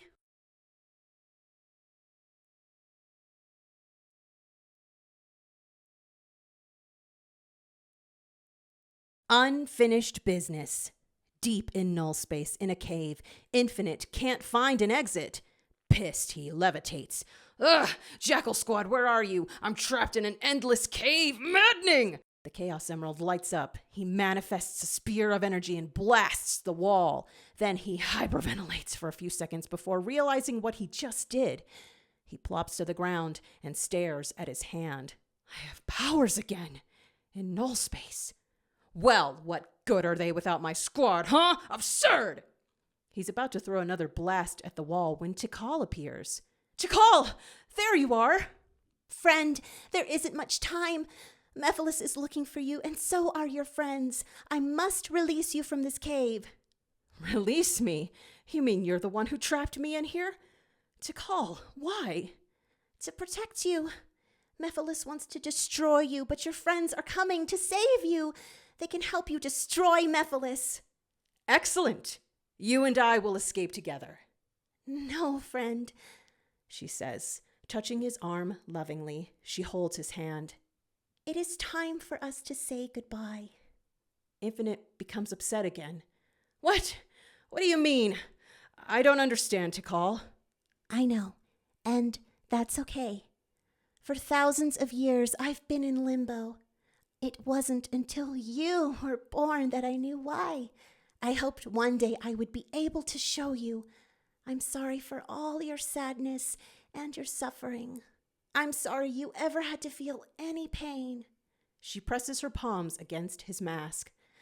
I am sorry about what the Knuckles clan did to you, but I promised you I would never forget. I used to be afraid of the darkness, but not anymore. She removes the mask and gives him a warm, sweet smile filled with an infinite amount of love. Tikal, I don't like what I'm hearing, Infinite admits apprehensively. It's all right, my most treasured friend, she gently assures him. Take heart. Everything will be okay. You have all that you will ever need. She gingerly hands him the mask, then softly pets his hair. Then she gets on her tiptoes and tenderly kisses the left side of his face and whispers, Courage? His heart begins to race. She thoughtfully kisses the right side of his face. Valor? Infinite realizes what's happening, closes his eyes, and lowers his head for her. Tikal kisses his forehead. Joy? He closes his eyes in anticipation as she gives him one final, childlike kiss on the lips, finishing with Innocence? He opens his eyes. Tikal begins to sparkle. The sparkles begin to separate. I love you, Anubis! She finally tells him after thousands of years.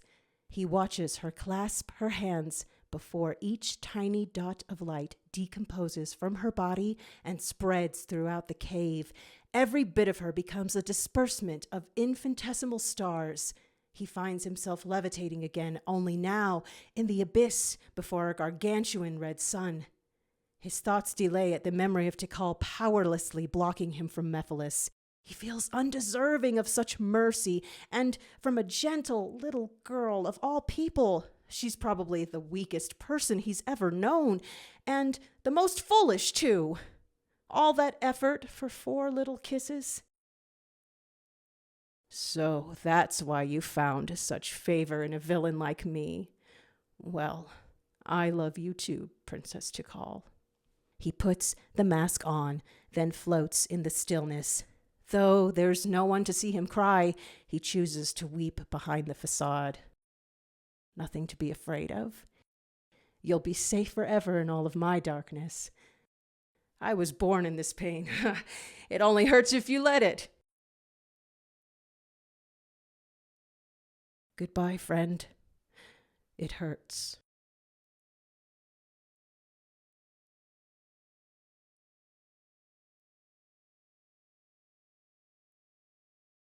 Start this war. Meanwhile, back on Seaside Island, Tails and Gadget rush toward the void in the jungle. There it is, right there, Gadget points as they approach the portal leading into null space. They make it to the void and catch their breaths. Oh, wow, this looks intense, Tails says, then fidgets with his invention. Hopefully my transmission device will pick up all of their signals. All we have to do is wham! They tumble, then look up and realize they almost got shot by T.W. Barker. Greetings, fellow canines, he says, hovering from one of Eggman's egg pods. I see you're concerned about Zero. I am as well. Barker? Why are you attacking us? Gadget growls, seeing as how Barker is part of the new Jackal Squad. Just trying to keep you away from that portal, that's all. Better to suffer a gnarly laser burn than to drown in infinite darkness. Wouldn't you agree? Tails and Gadget exchange peculiar looks. You're confused, I see. Don't be. All you two need to do is stand guard. Is that one of Eggman's? Enough chit-chat, Fox. Yes, I stole this egg pod from Dr. Eggman's 2 lackey robots some time ago. You see, I've been spying on my cousin ever since he introduced me to his new squad. My observations have led me to conclude that my help is required in eradicating a lingering family enemy. Therefore, this is not your fight, although I do relish seeing 2 brave doggos ready to engage. Thank you for your assistance. I'll take it from here on out. Before they can stop him, Barker flies into the portal. Oh my gosh, he went in, Gadget exclaims, shocked. To their dismay, the portal then shuts. Oh no, now what do we do? Cries Gadget. We can use my transmitter, Tails replies. Hopefully I can still get a signal. In null space, all the new red sunlight reveals to the Avatar Jackal Squad many duplicated Mephiles entities. Ew, gross! Groans Jade. I know, right? Pronto agrees. It's like turning on a light and seeing a swarm of cockroaches. Roxium takes a few down with his arrow blades. You all have blades too? Don't hold back! Ha! Do I ever? Pronto calls back, then goes wild, leaping from here to there and slashing through the monsters with his wavy Damascus knife. Nice action over there, Pronto! Fetch compliments as he also cuts through the Mephiles mess using his hawkbill knife. Jade sweeps through several enemies using only her claws. Ha! That felt too good! Yeah, this is a trip, but I think there might be too many of them, yells Fetch. Ya think? Pronto yells back. We're outnumbered big time, pooches. A red light washes along the ground, burning up the army and sparing the jackals. Infinite lands in the middle of his squad and stands majestically, his mask radiating a deep red flame. Ho! Hey, look, we found Zero! Pronto laughs. Well done, Jackal Squad, Infinite tells them. Let us find the real Mephiles and snuff out his existence from this universe. You got it, boss, Pronto gleams with a thumbs up. Where do you think he is? Asks Jade. He could be anywhere, Fetch responds. Or he could be right there, Roxium points.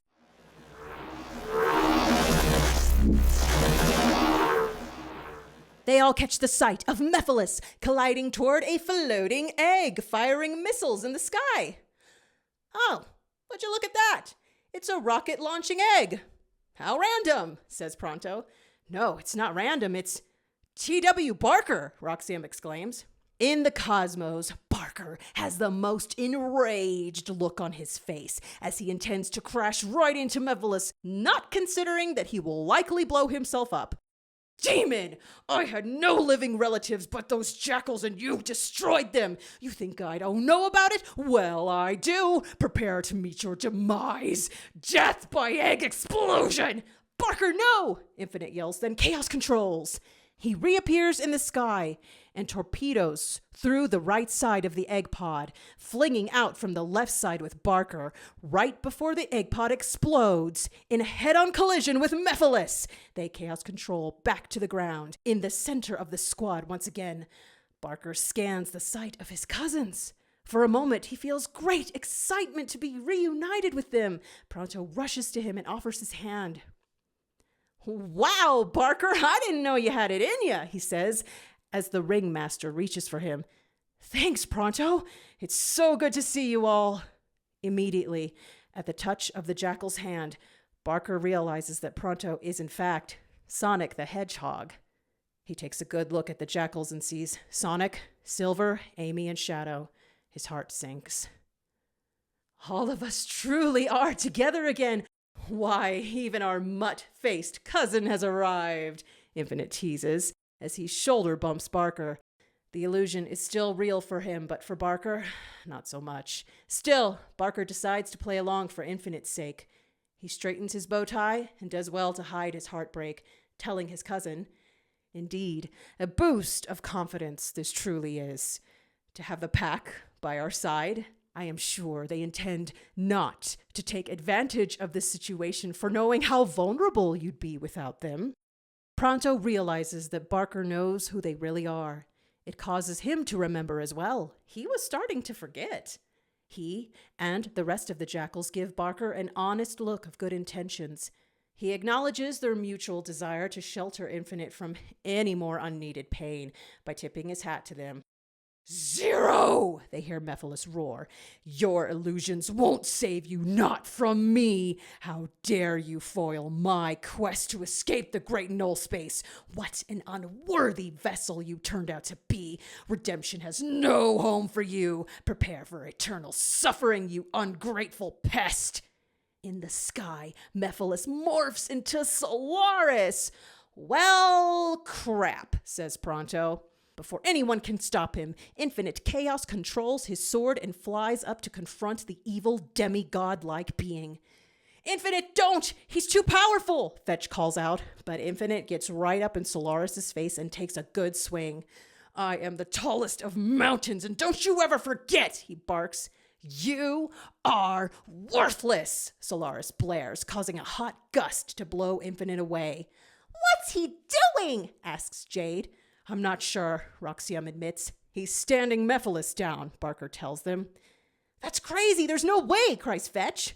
Infinite tumbles in the sky, then flies right back into Solaris' face. He dings the monster once more with his blood-red blade. "I'm coming at you like a tidal wave," he hollers.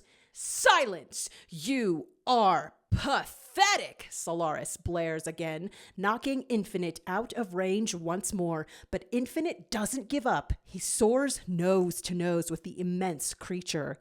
"He's going to get himself killed," Fetch exclaims. "We have to do something," cries Jade. "After all this time, you're back for more. Well, you can't have any more of me. I'll take what's mine and start this war," Infinite shouts, then strikes the creature yet again. Solaris lock holds Infinite in a rope made of blackness, causing the jackal to lose grip of his weapon. It falls into the abyss as Solaris squeezes Infinite like an anaconda squeezing a stray dog. "You're no threat to me, Zero the Jackal," Solaris states, his voice echoing throughout the far reaches of null space. "No one wants you. No one cares for you. You'll fall forever, and no one will catch you. Look at you, so broken that you caused a rift in a Chaos Emerald. Useless! Yes, I killed your jackals, and yes, I erased your friend. Do you know why? Because you are weak!" Solaris lets out a deafening shriek, sending out a final blast of wind. The gale blows Infinite so far away that no one can see him anymore. He finds himself back in the darkest region of null space. Sadness overwhelms him as he begins to fall. The wind of the fall begins to hurt, the velocity too aggressive for his body to handle. He sees his multiple lives flash before his eyes and remembers falling from Angel Island. "Ugh, I can't take it anymore," he screams. "Chaos control!" Crack! Falling into the shadows.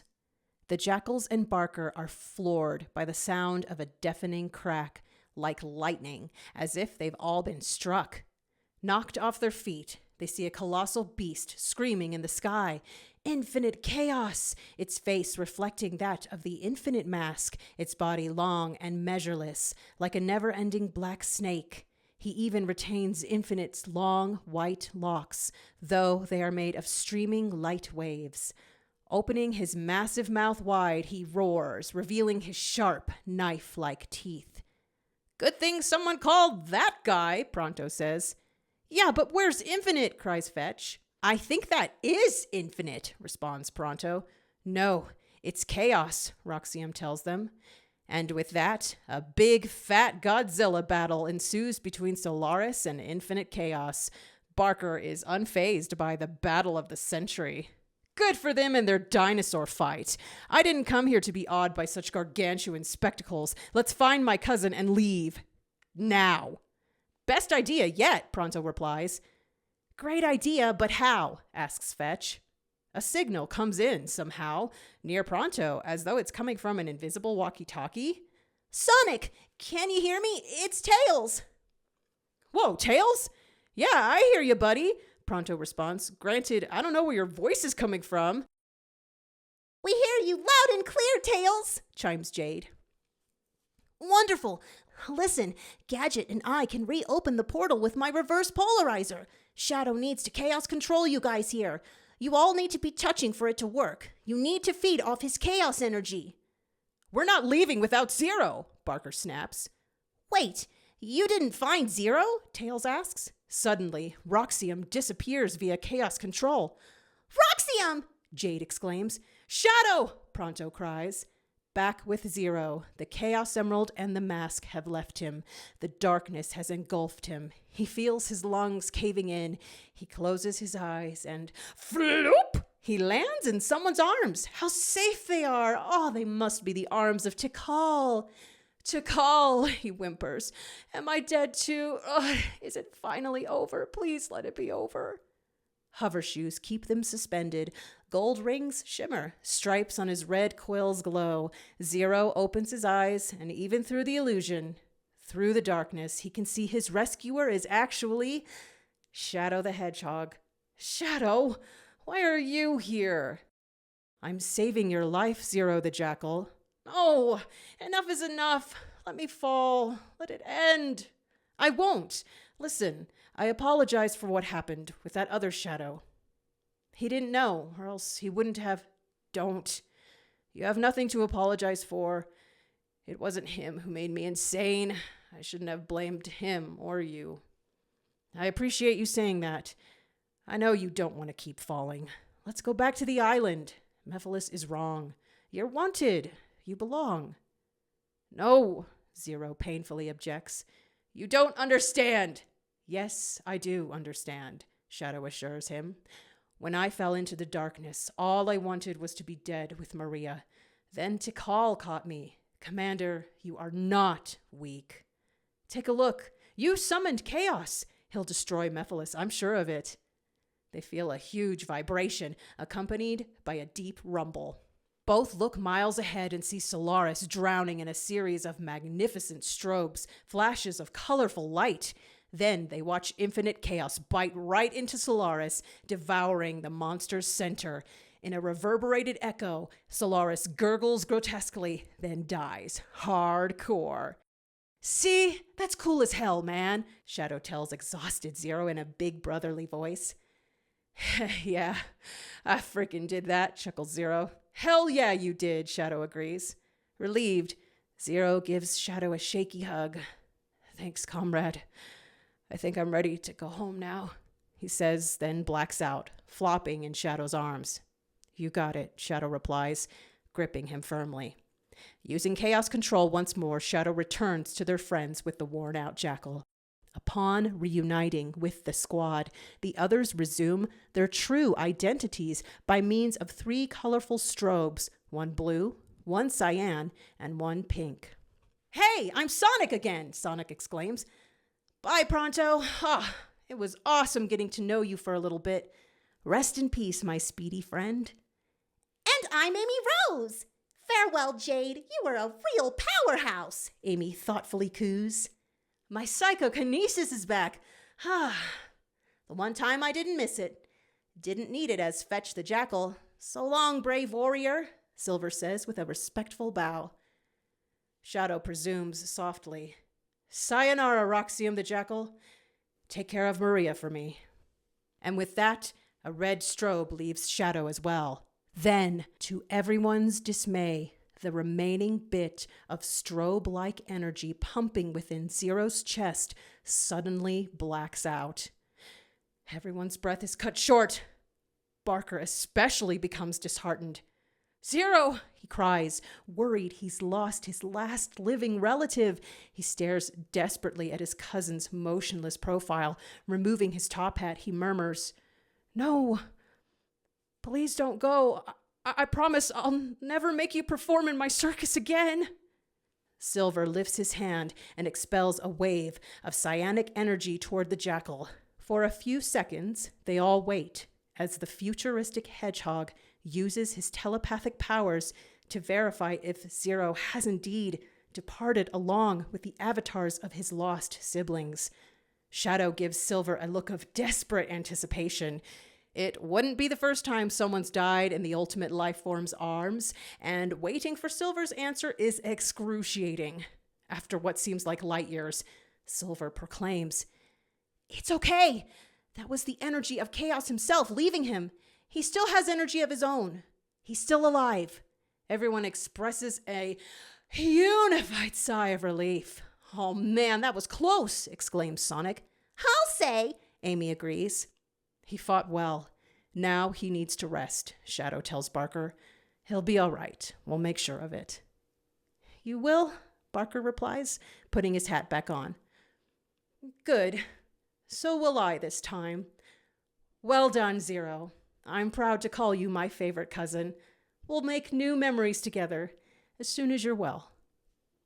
He gently holds Zero's shoulder, fighting a quivering lip for being so harsh with Zero before. Sonic, do you read me? It's Tails. Tails phones in. Sonic realizes Tails was speaking to him through the communicator on his wrist and talks into the microphone. "Yep, we're still here. It was a false alarm. Shadow's back and he brought Zero with him."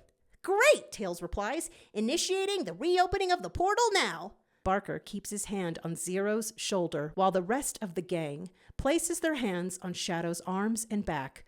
The black and red hedgehog then safely chaos controls everyone away from the vast emptiness of null space.